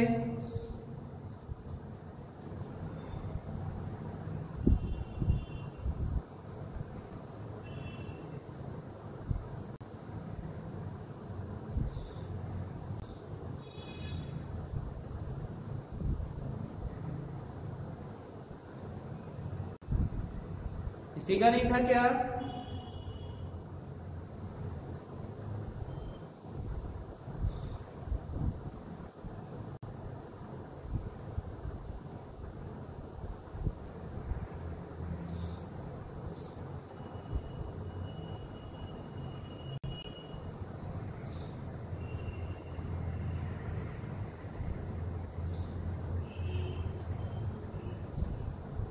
सुरेश, आप ही का क्वेश्चन ये था कि क्लैंप में बर्निंग कैपेसिटी क्या होती है एट अ टाइम, तो लिख लेना आप फिर से serial number, item, clamp and clean. Clear? और आप आइटम में सबसे पहले लिखना है यहाँ पे कैपेसिटी, कैपेसिटी आप लिखना, और कैपेसिटी में आप लिख लेना है यहाँ पर अबाउट 20,000 टू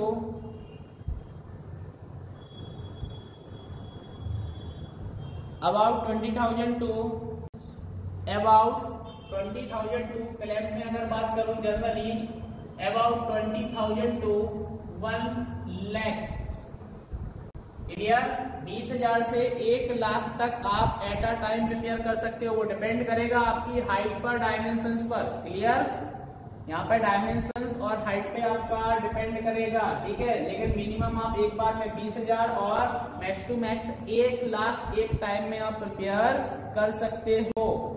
और वही अगर आप क्लिंस बर्निंग की बात करो तो एवरेज 25,000 पर डे लिख लेना, एवरेज 25,000 पर डे आप ब्रिक को बर्न कर सकते हो।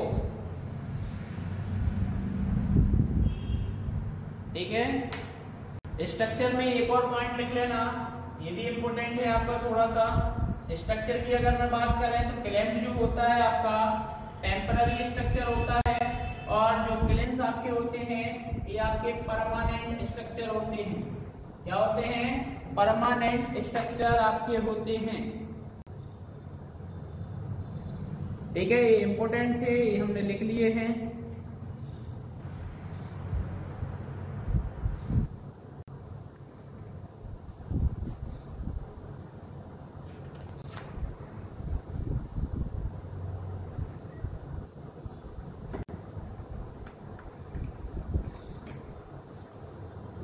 यहां तक क्लियर है सभी को? तो आगे बढ़ें।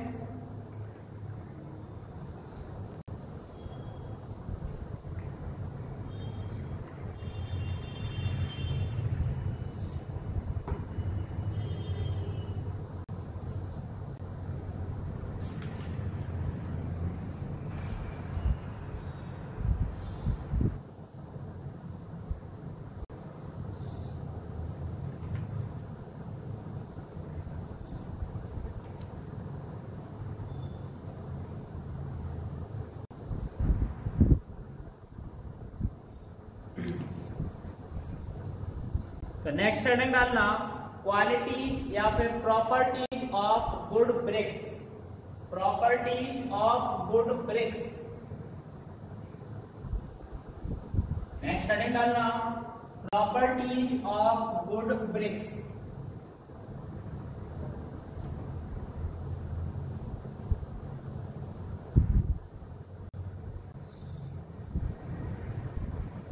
प्रॉपर्टी ऑफ गुड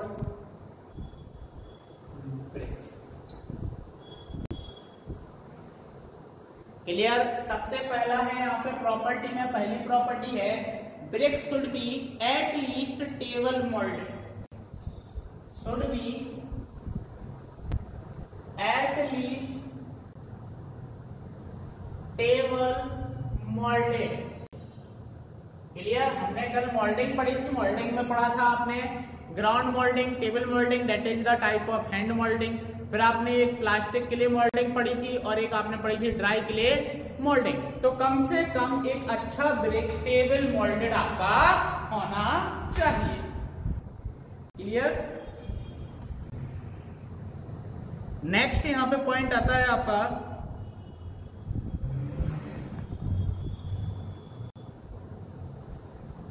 यहाँ पे पॉइंट आता है brick should be at least table moulded. Next यहाँ पे आप बोल सकते हो brick should be, next point आप बोल सकते हो ब्रिक शुड बी वेल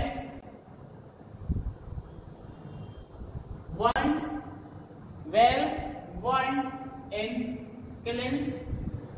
क्लिंस में अच्छे से क्या होना चाहिए, वन होना चाहिए। नेक्स्ट है आपका copper colour should be well burn in clean. Next है आपका कॉपर कलर, आपका जो कलर होना चाहिए कॉपर कलर यहाँ पे होना चाहिए। Next free from cracks.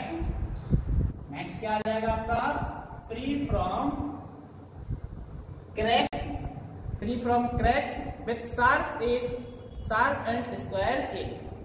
Clear. Next है आपका यहाँ पे colour should be uniform and bright. Colour should be uniform and bright।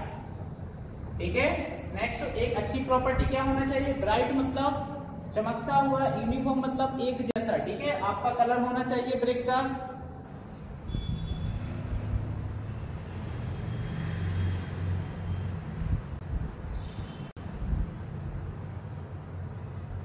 Clear.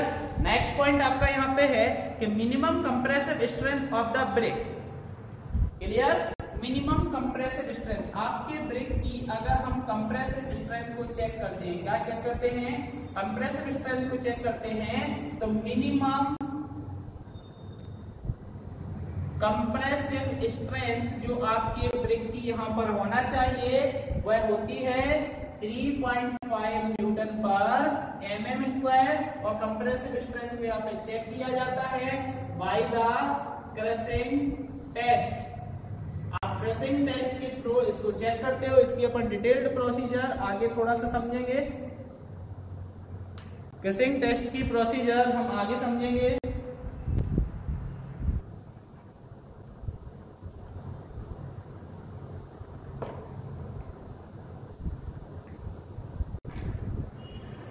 Next आपका यहाँ पे पॉइंट आता है brick should not break when dropped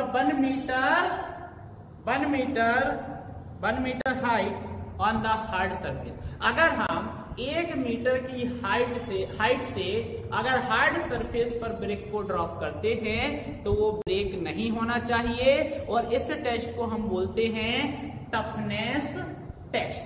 तो लिख लेना the brick should not break. Important है, ये आपसे पूछा गया है, एसएससी में आया है 2 बार आपका। ठीक है।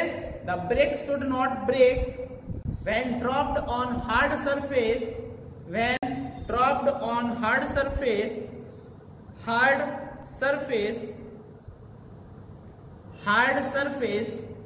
from the height of 1 meter, the test is known as toughness test। इसको हम टफनेस टेस्ट के नाम से जानते हैं।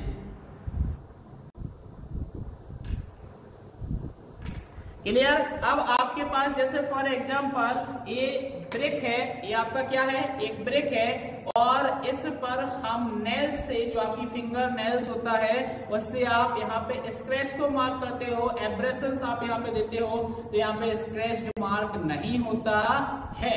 क्लियर। अगर एक अच्छा ब्रिक है तो उस पर स्क्रैच मार्क नहीं होगा।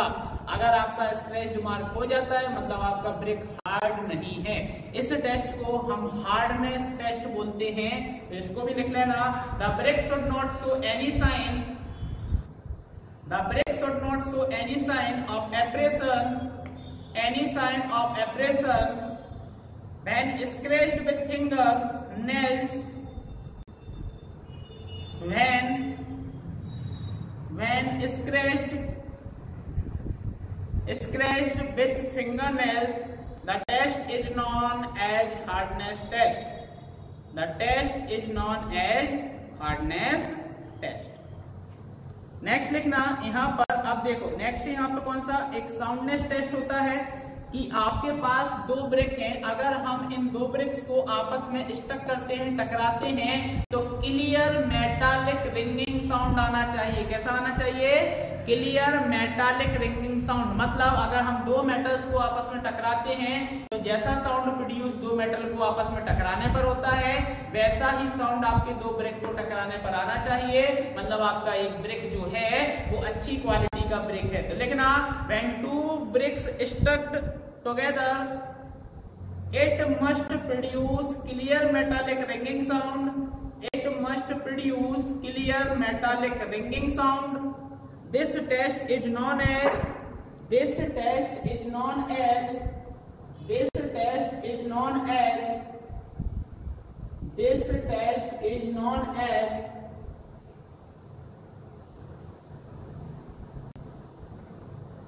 this test is known as soundness test.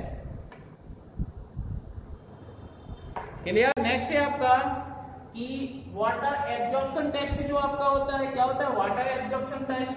तो अगर आप for 24 hours brick immersed in water, brick immersed in water, अगर 24 घंटे के लिए ब्रिक को आप वाटर के अंदर इमर्ज कर लेते हो तो बाय वेट 20% से ज्यादा should not be absorbed 20% by weight water। Clear. 20% से ज्यादा वाटर को एब्जॉर्ब नहीं करना चाहिए। That is the absorption test. अब यहाँ पर आपके जैसे क्लासिफिकेशन ऑफ द ब्रेक होता है तो यहाँ पे इंडिविजुअली क्वेश्चन पूछ लिया जाता है। ये जो टेस्ट हम परफॉर्म कर रहे हैं ये आप फर्स्ट क्लास टेस्ट पे यहाँ पे परफॉर्म कर दिया। तो अगर मैं बोलूँ यहाँ पे कि आपका जो ब्रेक है that is first class brick, अगर फर्स्ट क्लास ब्रिक्स है तो वो है 20% से ज्यादा वाटर बाय वेट वाटर को ज्यादा एब्जॉर्ब नहीं करेगा। क्लियर। नेक्स्ट अगर हम बात करें कि आपका ब्रेक सेकेंड क्लास है तो सेकेंड क्लास वाला जो ब्रेक होगा वो 22% से ज्यादा वाटर को एब्जॉर्ब नहीं करेगा, डेट इज 22%। क्लियर। अगर हम थर्ड क्लास ब्रिक की बात करें तो थर्ड क्लास ब्रिक जो आपका होगा वह 24% से ज्यादा वाटर को एब्जॉर्ब नहीं करेगा। क्लियर। तो on the basis of classification आपने यहाँ पर देख लिया है और इस टेस्ट को आप एब्जॉर्प्शन टेस्ट भी बोलते हो। क्लियर। अब यहाँ पर आपको क्या करना है कि आप 24 घंटे के लिए आपने यहाँ पर वाटर के अंदर रखा था और इसको बाहर निकाला तो अगर कोई भी स्टेनिंग का साइन आपको यहाँ पर नहीं दिखता है मतलब फ्री फ्रॉम एल्कलीज आपका यहाँ पर है, एल्कली आपका यहाँ पे प्रेजेंट नहीं है, that is the alkalis test. तो आप यहाँ पे लिख लेना brick should not show any sign, brick should not show any sign of staining when immersed in water, when immersed in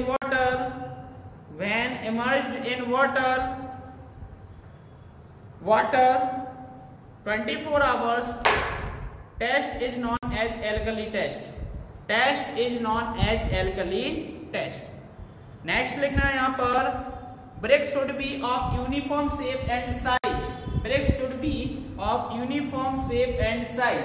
अब यहाँ पे यूनिफॉर्म शेप एंड साइज की बात की गई है, ठीक है। कल की क्लास में थोड़ा सा बाय मिस्टेक मेरे से 190 बाय 90 लिख दिया था, ठीक है। जिन्होंने लिख लिया था वो यहाँ पे करेक्ट कर लेना, कल वाली क्लास में थोड़ा सा गलत लिख लिया हमने।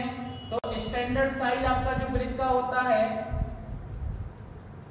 स्टैंडर्ड साइज आपकी जो ब्रिक का होता है दैट इज 190 mm by 90 mm by 90 mm, या फिर 19 centimetre by 9 centimetre by 9 centimetre होता है।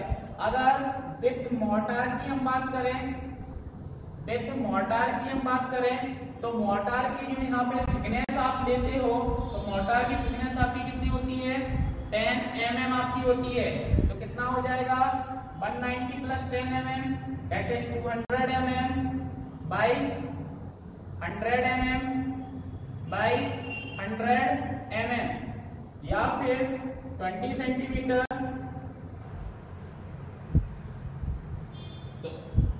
हाँ 20 सेंटीमीटर, और कितना आ जाएगा आपका, कितना आ जाएगा 20 सेंटीमीटर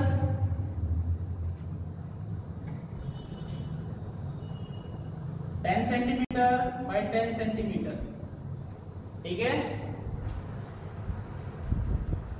ये आपका साइज यहाँ पर आ जाएगा। विथ मोर्टार अगर आप थिकनेस को यूज कर रहे हो, 10 mm थिकनेस को आप यूज कर रहे हो तो, ठीक है।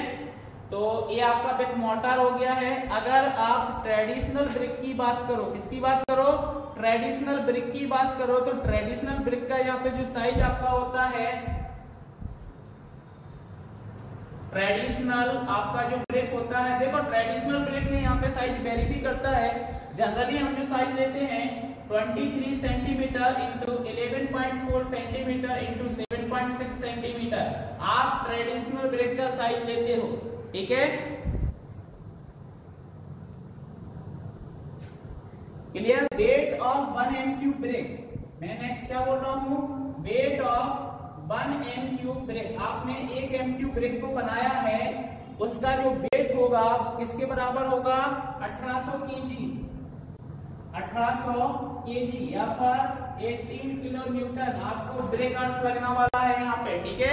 1 मीटर क्यूब आप क्या बनाओगे, ब्रिक को बनाओगे तो।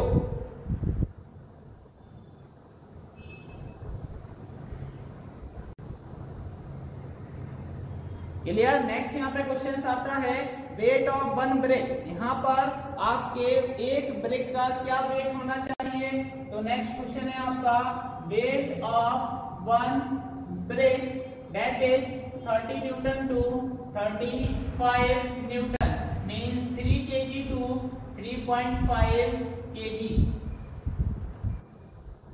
3 से 3.5 kg आपके एक ब्रिक का यहाँ पे क्या होता है, वेट होता है।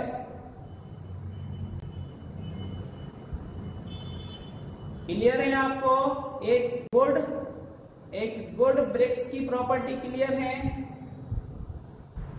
एसएससी के मेंस में यहाँ पे आपको क्वेश्चंस पूछा जाता है बिल्डिंग मटेरियल से। एक गुड प्रॉपर्टी किसी भी मटेरियल की आपसे पूछ ली जाती है 15 से 20 नंबर में, क्लियर है। और ऑब्जेक्टिव में यहाँ से पॉइंट बनता है। क्लियर है सभी को, हम के थ्रू बता दें जल्दी से।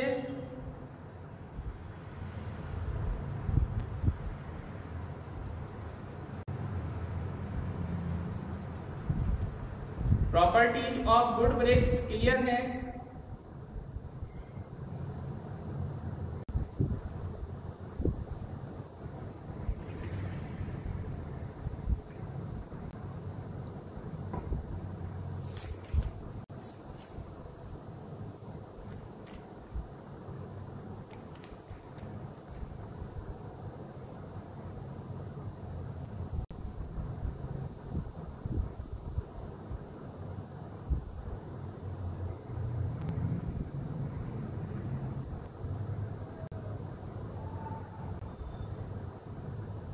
चलो नेक्स्ट यहाँ पे मैंने आपको बोला था कंप्रेसिव स्ट्रेंथ का टेस्ट में आपको बताऊंगा। कैसे आपको देखना है कंप्रेसिव स्ट्रेंथ का टेस्ट, ठीक है। देखते हैं, तो हेडिंग डाल देना कंप्रेसिव स्ट्रेंथ टेस्ट, या फिर ट्रेसिंग जो टेस्ट आपने किया था। पॉइंट टू पॉइंट समझते हैं कंप्रेसिव स्ट्रेंथ को टेस्ट। सबसे पहले आपको यहाँ पे क्या करना है, जो आपने ब्रेक लिया है emerged in water for 24 hours, emerged in water for 24 hours, 24 घंटे के लिए आपने वाटर में रख दिया है उसको। क्लियर। नेक्स्ट आपका यहाँ पे पॉइंट आएगा फ्रॉग पोर्शन। फ्रॉग कल हम समझ चुके थे, फ्रॉग हम इसलिए यूज कर रहे थे, एक तो ट्रेडमार्क के लिए, और अगर ब्रिक मैसोनरी में आपने ब्रिक को यूज किया है तो एज अ शेयर की के लिए आपने फ्रॉग को यूज किया था। तो जो frog portion of the brick आपका होगा, frog portion of brick filled with mortar, इसको हम मोर्टार से फिल कर देंगे, फिल्ड विथ मोर्टार। और मोर्टार का जो आपको यहाँ पे प्रोपोर्शन लेना है, प्रोपोर्शन दैट इज 1:3, ठीक है। यहाँ पे प्रोपोर्शन आपका 1:3 आ जाएगा।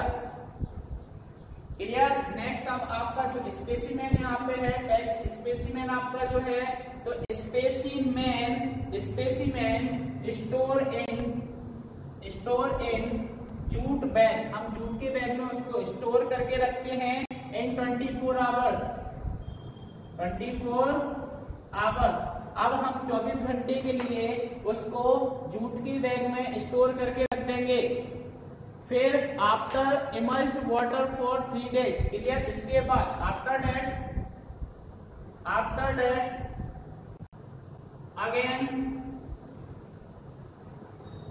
Emerged in water for 3 days, आप 3 दिन के लिए उसको फिर से वाटर में इमर्ज कर दोगे। Then load applied uniform rate, then load applied at uniform rate. Uniform rate से आप क्या करोगे, यहाँ पे लोड को अप्लाई करोगे। जो यूनिफॉर्म यहाँ पे रेट आपका रहेगा that is 140 kilogram per centimetre square. Clear. 1 centimetre square area में 140 किलोग्राम का यहाँ पे लोड आप अप्लाई करोगे। देन मिनिमम कंप्रेसिव स्ट्रेंथ जो आपकी यहाँ पर आएगी, minimum compressive strength of brick is 3.5 kilo newton per metre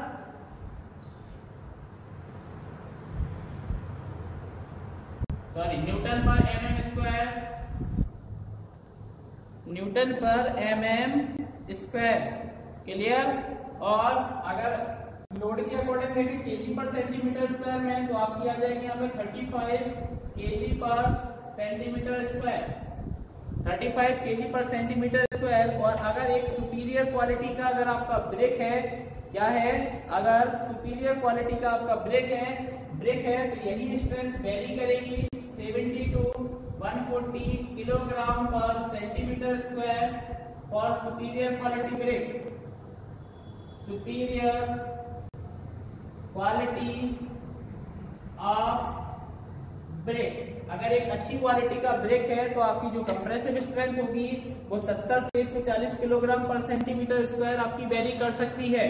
तो ये जो प्रोसीजर थी ये कंप्रेसिव स्ट्रेंथ की थी कि आप ब्रेक्स की कंप्रेसिव स्ट्रेंथ कैसे फाइंड आउट करते हो। क्लियर। अब यहाँ पे नोट में आप लिख लेना कि जो हमने कंप्रेसिव स्ट्रेंथ यहाँ पे देखी है, ठीक है, वो तो मिनिमम कंप्रेसिव स्ट्रेंथ की बात कर रहे हैं। अब जैसे हमने यहाँ पे क्लासिफिकेशन ऑफ द ब्रेक की बात करें, तो ब्रेक का क्लासिफिकेशन आप करते हो तो ये होता है आपका फर्स्ट क्लास ब्रेक। तो फर्स्ट क्लास ब्रेक की जो आपकी कंप्रेसिव स्ट्रेंथ होना चाहिए minimum should not be less than 10 newton per mm square. First class of brick की जो compressive strength 10 newton per mm square से कम नहीं होना चाहिए, ठीक है। और यहीं पे अपन ये सेकेंड क्लास की बात करें, इसकी बात करें सेकेंड क्लास की, तो सेकेंड क्लास की should not be less than 7.5 newton per mm²। Clear. Second class की जो मिनिमम कंप्रेसिव स्ट्रेंथ आपकी होगी should not be less than 7.5 newton per mm² and third class of the brick 5.5 newton per mm²। Clear. 5.5 newton per mm² से कम नहीं होना चाहिए, that is the third class of the brick. ठीक है, तो ये आपको पॉइंट याद रखने हैं, ये इंपोर्टेंट है। फर्स्ट क्लास ब्रेक और सेकंड क्लास ब्रेक ये आपसे पूछा ही जाता है, और मिनिमम कंप्रेसिव स्ट्रेंथ ये टेस्ट आपसे नहीं पूछा जाएगा, ये प्रोसीजर नहीं पूछी जाएगी, बट ये आपको जो लास्ट में फाइनल रिजल्ट लिखा हुआ है ये आपसे एमसीक्यू क्वेश्चन में व्यापक में पूछे जाएंगे और पूछे गए हैं ये क्वेश्चन। ठीक है,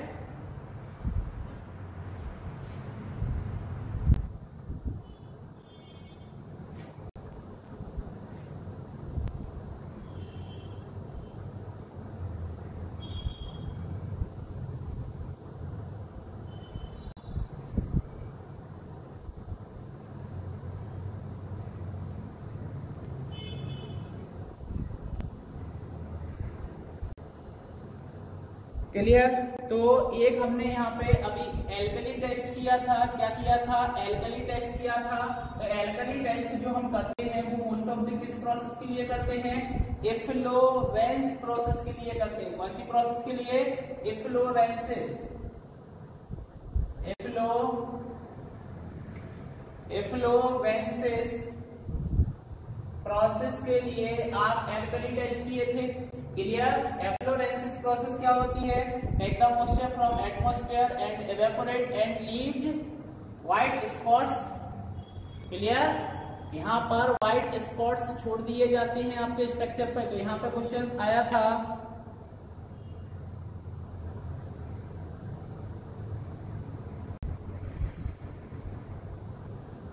ब्रेक को सुखा के लोड अप्लाई किया जाएगा नहीं। आपने 3 दिन के लिए जो इमर्ज्ड करके रखा हुआ है, आप 3 दिन बाद ब्रेक को निकालोगे बाहर और उस पर लोड अप्लाई करोगे। ऐसा नहीं कि आपने निकाला तुरंत से कर लिया, आपने निकाला और कुछ 5, 10, 15, 20 मिनट के लिए आपने रख दिया है। क्लियर। 5, 10, 15, 20 मिनट बाद आप 15 या 20 मिनट बाद आप उस पर लोड अप्लाई करोगे। ठीक है, ऐसा नहीं है कि आप उसको पूरा ड्राई करोगे देन आप उस पर लोड अप्लाई करोगे। ठीक है, जिससे जो वाटर आपका बाहर की आउटर सरफेस पे बह रहा होगा वो वाटर क्या हो जाएगा, सीप आउट हो जाएगा। ठीक है, और जो एब्जॉर्प्शन है वाटर का वो कोई मैटर नहीं करता, उसी पे हम डायरेक्टली लोड को अप्लाई करेंगे।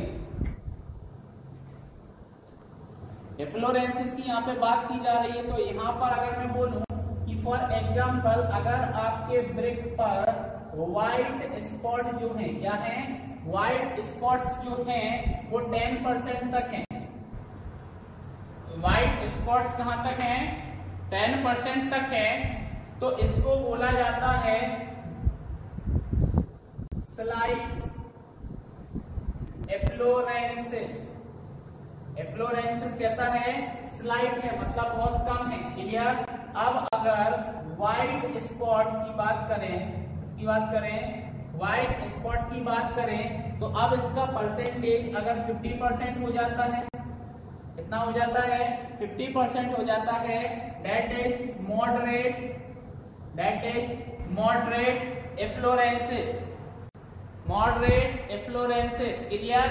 And white spot is greater than 50%, 50% से ज्यादा व्हाइट स्पॉट दिखते हैं। टोटल एरिया की मैं बात कर रहा हूँ, ब्रेक का जो एरिया आपको दिख रहा होगा उसमें 10% अगर आपको दिख रहे हैं तो स्लाइट एफ्लोरेंस है, 50% तक दिख रहे हैं, मॉडरेट एफ्लोरेंस है, और 50% से ज्यादा है, मतलब यहाँ पर हाई एफ्लोरेंसिस की बात कर रहा हूँ, इसकी बात कर रहा हूँ, हाई एफ्लोरेंस की बात कर रहा हूँ। तो ये भी आप नोट में लिख लेना। और व्यापक में यह 50% मॉडरेट वाला आपसे क्वेश्चन पूछा जा चुका है, तो इसको टिक मार्क कर लेना साथ में, इसको आप टिक मार्क कर लेना साथ में। ठीक है, देखें जल्दी से।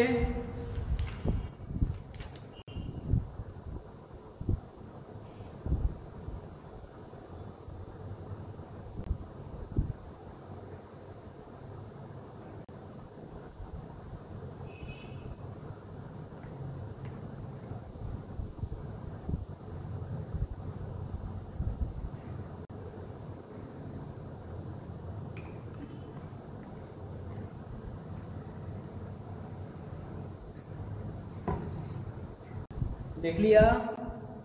थंब के थ्रू जल्दी से बता दें, आपने लिख लिया हो तो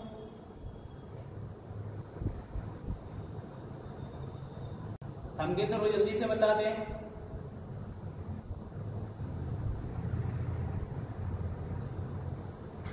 एल्कली जो हमने अभी टेस्ट यहाँ पे किया था, एल्कली जो हमने टेस्ट किया था उसमें हमने 24 आवर्स के लिए 24 आवर्स के लिए हमने वाटर में इमर्ज्ड करके रखा था ब्रेक। क्या करके रखा था? इमर्ज्ड करके रखा था,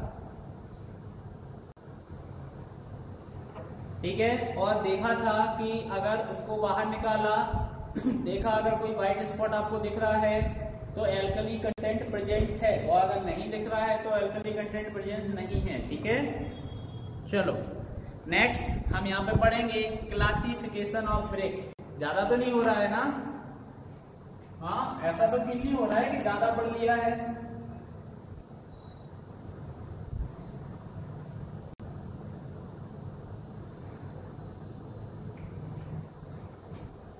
नेक्स्ट है आपका क्लासिफिकेशन ऑफ ब्रेक।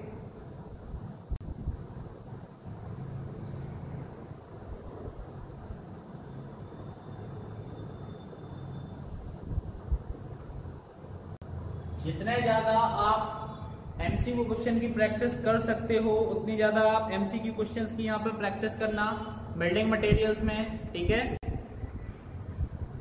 थ्योरी बहुत है, कैसे भी घुमा फिरा के क्वेश्चंस पूछा जा सकता है, लेकिन जितना लिखाया है आपको मे भी सारे क्वेश्चंस के जवाब आपको उसमें मिल जाएंगे, ठीक है।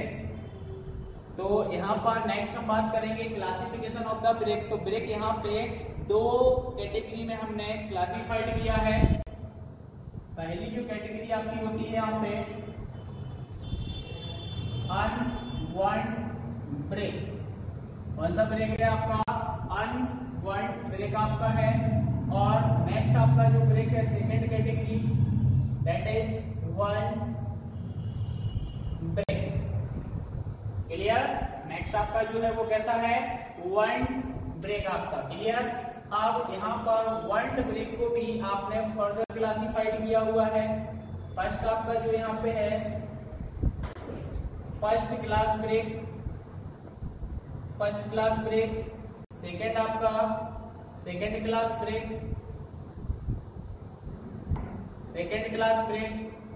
Next third class break,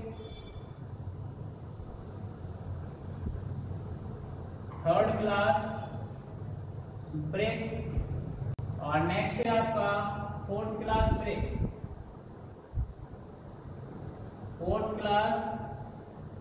break. Clear?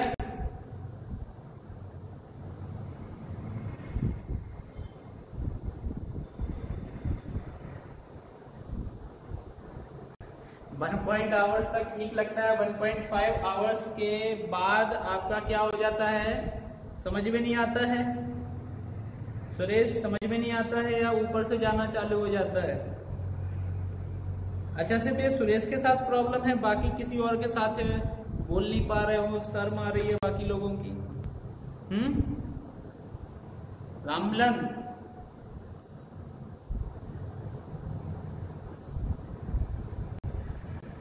रामलन live नहीं है क्या? सुरेश अभी तो आपकी टाइमिंग और बढ़ेगी, अपने को सिलेबस डन करना है और साथ में रिवीजन करना है, नंबर ऑफ क्वेश्चंस की प्रैक्टिस करना है, ठीक है। अभी नॉन टेक पोर्शंस की टाइमिंग बढ़ जाएगी और आई थिंक आपके नॉन टेक्निकल में भी टाइमिंग बढ़े, ठीक है। तो इतने जल्दी अपने को नहीं थकना है, इस बार सब इंजीनियर बनना ही है, ठीक है। तो कोशिश करो 1.5 घंटे बाद भी आपको अच्छे से समझ में आए। जितना 1.5 घंटे में समझ में आता है वैसे ही मन लगा के आपको लास्ट के आधे घंटे और पढ़ना है। समझते हैं यहाँ पे अनवांट ब्रेक। तो अनवांट ब्रेक जो आपका होता है वो क्या होता है? ड्राइड ब्रेक होता है। क्या होता है आपका? ड्राइड ब्रेक होता है। ड्राइड ब्रेक आपका होता है। क्लियर? ड्राइड ब्रेक आपका जो होता है वो कैसे आया? तो dried with the help of heat received by sun. Clear? After the process of moulding. Clear? तो आप इसको ड्राइड ब्रिक भी बोलते हो। यूज्ड इन टेम्पररी कंस्ट्रक्शन, आप यहाँ पे सेकंड पॉइंट लिखोगे, यूज्ड इन टेम्पररी कंस्ट्रक्शन। आप टेम्पररी कंस्ट्रक्शन वर्क में इसको यूज करते हो। ठीक है, नेक्स्ट आपका यहाँ पे आएगा कि should not be used at place expose to heavy rain. Clear? Temporary construction भी बोल सकते हो या फिर आप बोल सकते हो चीप कंस्ट्रक्शन। ठीक है, आप चीप कंस्ट्रक्शन भी आप यहाँ पे बोल सकते हो। They are not used at place, they are not used at place they are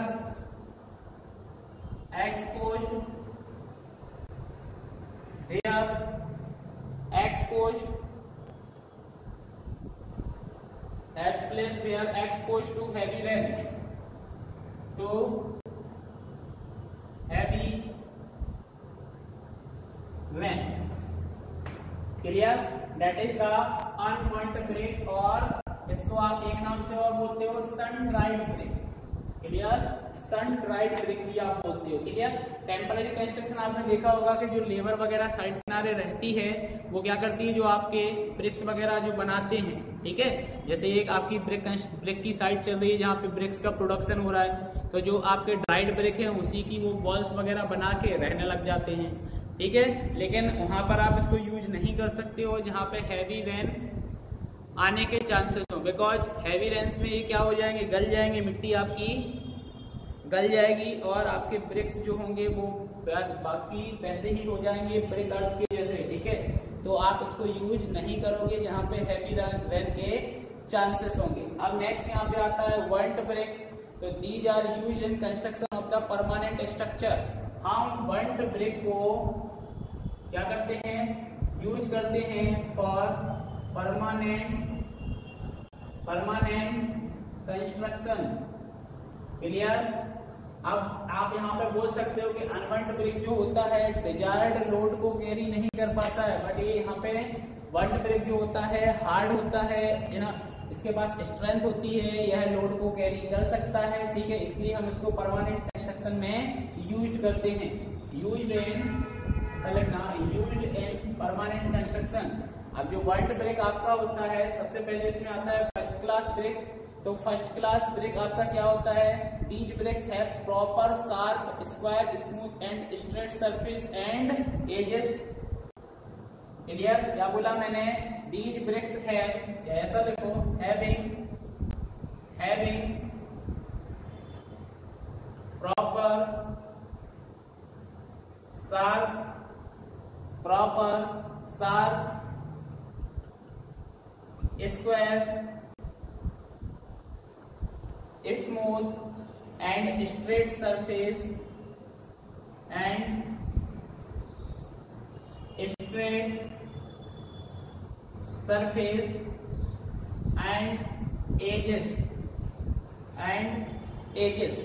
clear? Having proper sharp square smooth and straight surface and edges, they complete all the requisite properties of good bricks। ऐसा भी लिख सकते हो कि first class bricks follow property of good bricks. Clear? First class bricks follow property of good bricks. जो good bricks की हमने properties को फॉलो जो पढ़ी थी अभी, वो सारी प्रॉपर्टीज को ये क्या करता है, फॉलो करता है। ठीक है, these are well burnt and free from cracks and defect. ये well burnt and free from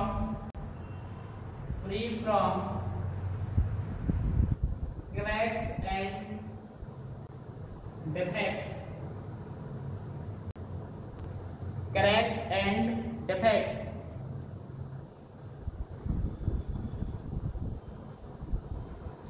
clear. और वाटर का हम यहाँ पे देख ही चुके हैं, should not be absorbed, should not be absorbed 20% by weight of water, 20% से ज्यादा वाटर एब्जॉर्ब नहीं करना चाहिए। No marks can be made on it with finger nails, no marks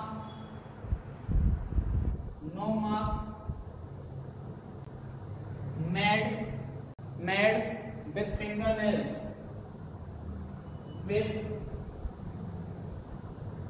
finger nails, clear. अगर आप अपनी उंगली के नाखून से उस पर क्या करते हो, अगर मार्क बनाते हो तो उस पर मार्क नहीं बनेगा। ये फर्स्ट क्लास ब्रिक की क्वालिटी है,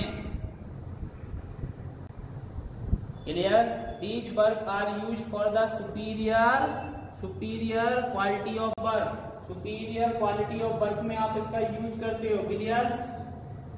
तो आप ये भी पॉइंट लिख सकते हो, use for superior work, used for superior, used for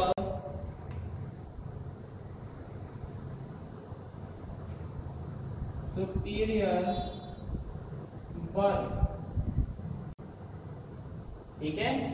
तो that is the property of the first class brick. अब अगर हम सेकंड क्लास ब्रिक की बात करें तो the brick are irregular in shape and size with spots on the surface, मतलब थोड़ी बहुत इसकी एजेस में इरेगुलरिटीज हो सकती है, क्लियर। तो सेकंड क्लास ब्रिक्स के पॉइंट में यहाँ लिख रहा हूँ। पहला पॉइंट मैंने यहाँ पे क्या बोला है कि these bricks are irregular in shape. Irregular से ये मतलब नहीं है कि आपने पूरा यहाँ पर इरेगुलरिटीज क्रिएट कर दिए हैं। इरेगुलर इन शेप मतलब थोड़ी बहुत यहाँ पे जो एजेस हैं उसमें इरेगुलरिटीज हो सकती है, क्लियर। तो irregular in shape, irregular in shape and size with some spot on surface, clear. Second class brick में पहला पॉइंट क्या हो गया, irregular in shape and size with some spots on surface, ठीक है, clear. They may have fine hair cracks, having fine hair cracks on surface, इसकी surface पे थोड़े बहुत फाइन हेयर क्रैक्स, छोटे छोटे हल्के क्रैक्स यहाँ पे आपको दिखने को मिल सकते हैं। But all other properties same as that of first class brick, clear. तो आप ये पॉइंट इसमें जोड़ सकते हो, but all other properties remain same as first class brick, clear.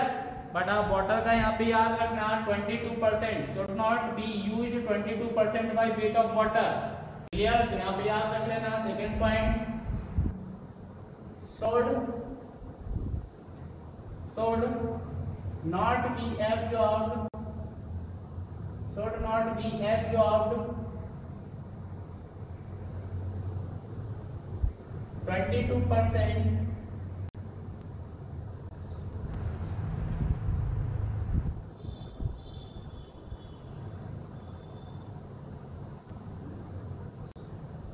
should not be absorbed more than, ऐसा लिखना, more than 22% by weight of water, clear. 22% से ज्यादा वाटर एब्जॉर्ब नहीं करना चाहिए, clear. Second class of brick, ठीक है। ये सेकेंड क्लास ऑफ ब्रिक की आपने प्रॉपर्टी यहाँ पे लिख ली है, क्लियर है। यहाँ तक क्लियर है सभी को? जल्दी से बता दें, क्लियर है यहाँ तक सभी को?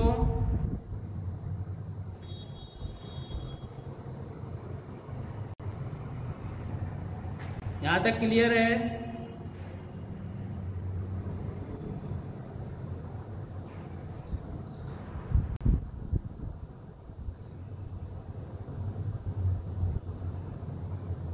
क्लियर। अब सेकंड क्लास ऑफ ब्रेक को हम ऐसी जगह यहाँ पे यूज करते हैं जहां पर आप ब्रिक का प्लास्टर, ब्रिक के ऊपर प्लास्टरिंग सरफेस भी प्रोवाइड करने वाले हो, जैसे ब्रिक मैसोनरी वॉल जो आपकी होती है इसके ऊपर आपको प्लास्टरिंग करनी है, तो ऐसी जगह आप सेकेंड क्लास ब्रिक को यूज करते हो। तो आप ऐसा लिख लेना इसमें, these bricks are commonly used at place, these bricks are commonly used at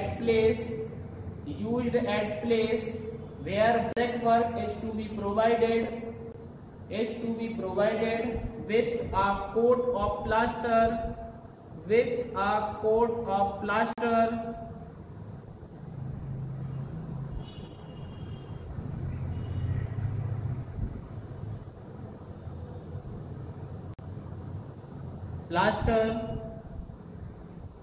coat of plaster. Next heading डालना थर्ड क्लास ब्रिक, नेक्स्ट लिखना थर्ड क्लास ब्रिक, ठीक है। तो थर्ड क्लास ब्रिक में लिखते हैं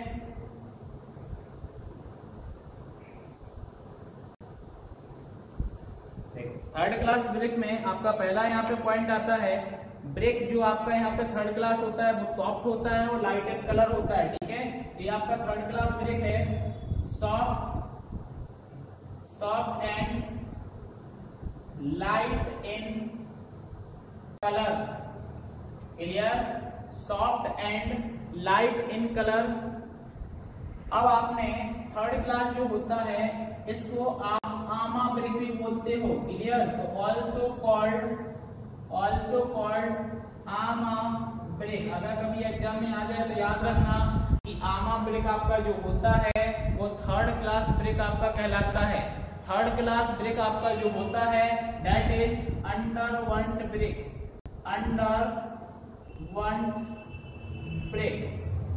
क्लियर। ये आपका क्या होता है, अंडरवंट ब्रिक होता है। The produce dull sound when stuck with each other, clear. Produce dull sound when stuck to each other. अगर हम दो ब्रिक्स को एक दूसरे से टकराते हैं तो यह डल साउंड प्रोड्यूस करता है। और आपका कैसा होना चाहिए, एक गुड ब्रिक का मेटालिक रिंगिंग साउंड आपका होना चाहिए, और ये कैसा कर रहा है, एक डल साउंड यहाँ पर प्रोड्यूस कर रहा है, ठीक है। तो इसको हम यूज करते हैं unimportant and temporary structure where the place of heavy rainfall, not heavy rainfall, clear. जहां पे हैवी रेनफॉल्स नहीं होता है वहां पे हम इसको यूज करते हैं, क्लियर। अब हम बात करते हैं फोर्थ क्लास ब्रेक की। तो जो फोर्थ क्लास आपका ब्रेक होता है वो ओवरवंट ब्रेक होता है। सबसे पहला तो ये याद रखना, ये जो ब्रेक आपका होता है कैसा होता है, ओवरवंट ब्रेक आपका होता है। क्या होता है, ओवरवंट आपका ब्रेक होता है। सेकंड आपका इसका जो शेप होता है डिफॉर्म्ड हो जाता है या इरेगुलर बोल सकते हो आप, क्लियर।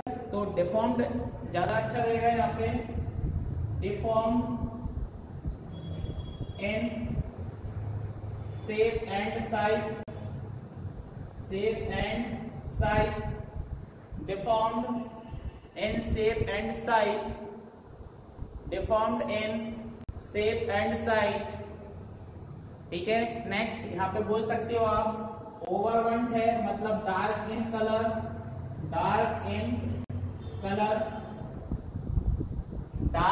कलर, कलर में कैसा होता है, डार्क होता है, clear.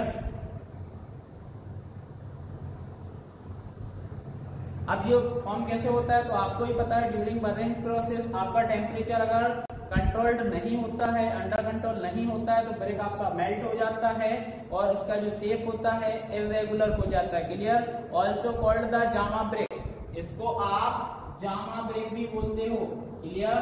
Also called jhama brick, ये भी याद रखना, ऑल्सो कॉल्ड जामा ब्रेक, ठीक है।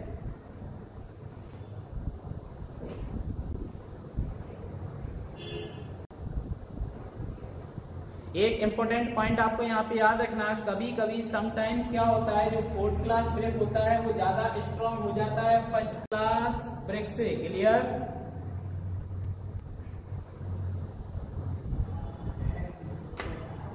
ठीक है, तो ये आपका फोर्थ क्लास ब्रेक होता है। तो यहाँ पर हमने टाइप ऑफ ब्रेक समझ लिए हैं, एक गुड ब्रेक्स की प्रॉपर्टी को भी समझ लिया है। नेक्स्ट अब यहाँ पर स्टार्ट हमको करना है ब्रेक मेसोनरी।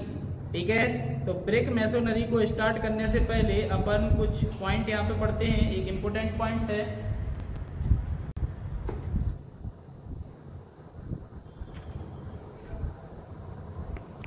क्लियर? तो यहाँ पे कलर ऑफ ब्रेक्स की हम बात करते हैं कि अगर आपका ब्रेक में ब्लैक कलर आ जाता है, क्या आ जाता है, ब्लैक कलर आ जाता है, तो वो किसकी प्रेजेंस से आता है?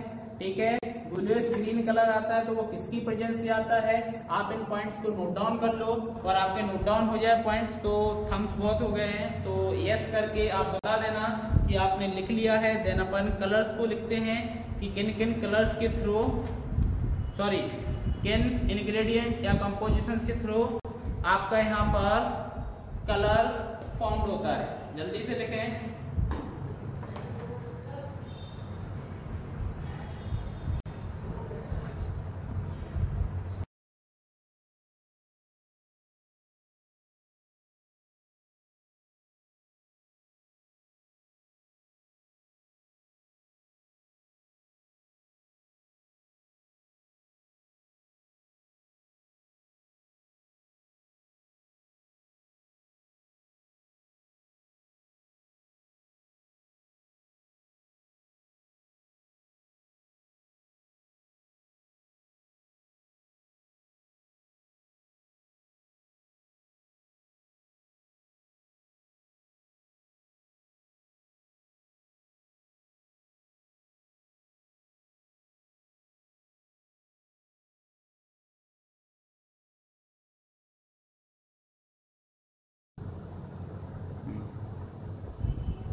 लिख लिया?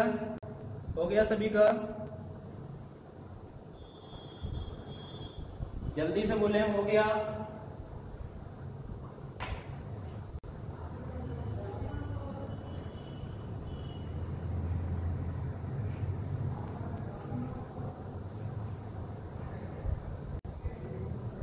तो नेक्स्ट अपन लिखते हैं कि अगर मैं बोलूं कि आपके ब्रेक में कलर की मैं बात कर रहा हूं, किसकी बात कर रहा हूं, कलर की बात कर रहा हूं, तो आपके ब्रेक का कलर कैसा हो गया है, ब्लैक हो गया है। कैसा है, ब्लैक है। तो ब्लैक कलर यहाँ पे आपका फॉर्म होता है manganese and large proportion of iron.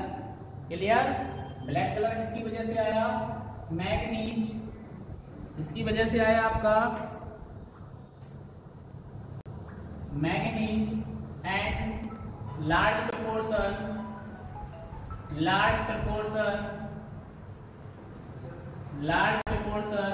of iron, that is the black color.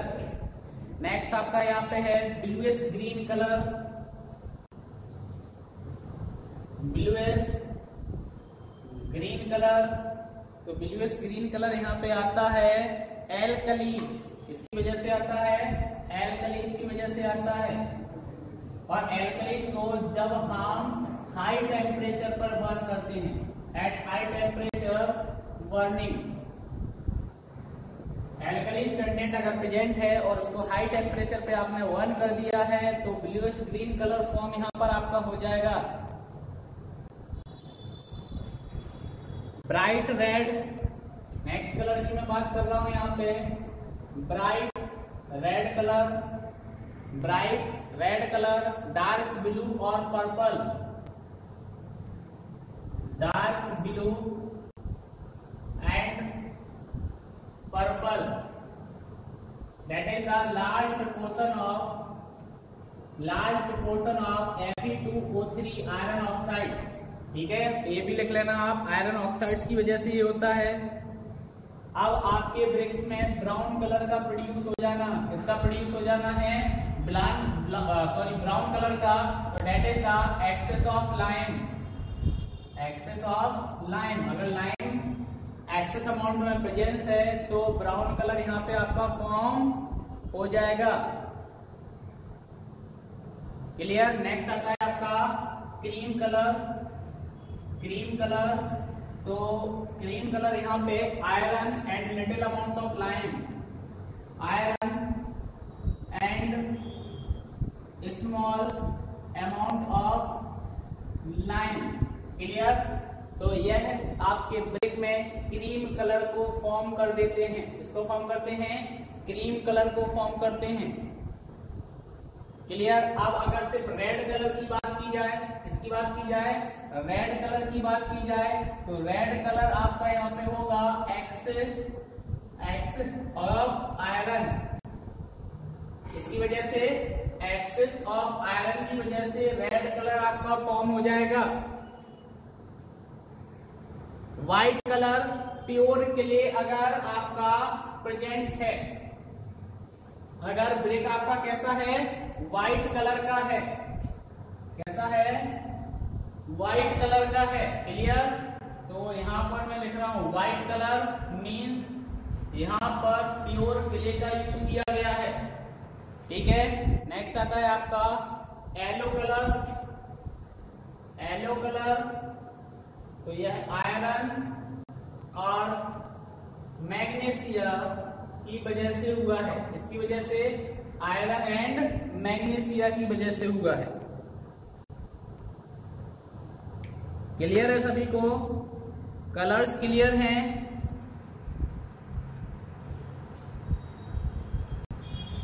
Clear है कलर्स? देखो, अगर यह कॉन्स्टिट्यूएंट्स क्ले में प्रेजेंट हैं तो ब्रिक के ये कलर फॉर्म होंगे। और अगर आप आर्टिफिशियली कलरिंग अगर चाहते हो तो addition of the colouring material and dipping in colouring liquids. Clear. या तो आप कलरिंग मटेरियल को ऐड करोगे या फिर कलरिंग लिक्विड को उसमें डिप करोगे। ठीक है। तो आर्टिफिशियल मेथड से भी आप बना सकते हो कलरिंग ब्रिक, या फिर अगर आपकी क्ले में जो आप यूज कर रहे हो ब्रिक बनाने के लिए उसमें अगर ये कॉन्स्टिट्यूएंट्स प्रेजेंट हैं तो आपके ब्रिक में ये कलर फॉर्म्ड होंगे। ये याद रखना इंपॉर्टेंट है कि किस वजह से कौन सा कलर यहाँ पे आ रहा है। ठीक है। नेक्स्ट हेडिंग यहाँ पे डालना ब्रिक मैसोनरी। बिल्डिंग कंस्ट्रक्शन में ब्रिक्स का आप यूज करते हो ब्रिक मैसोनरी में, तो आप हेडिंग डालो ब्रिक मैसोनरी। हेडिंग डालो आप ब्रिक मैसोनरी। आज ही स्टार्ट करें या कल से स्टार्ट करें? जल्दी से रिप्लाई करें। ब्रिक मैसोनरी हेडिंग है आपकी brick masonry. For the preparation of GATE, Central and State Assistant Engineer and Junior Engineers exams, subscribe the channel Navigate Institute now.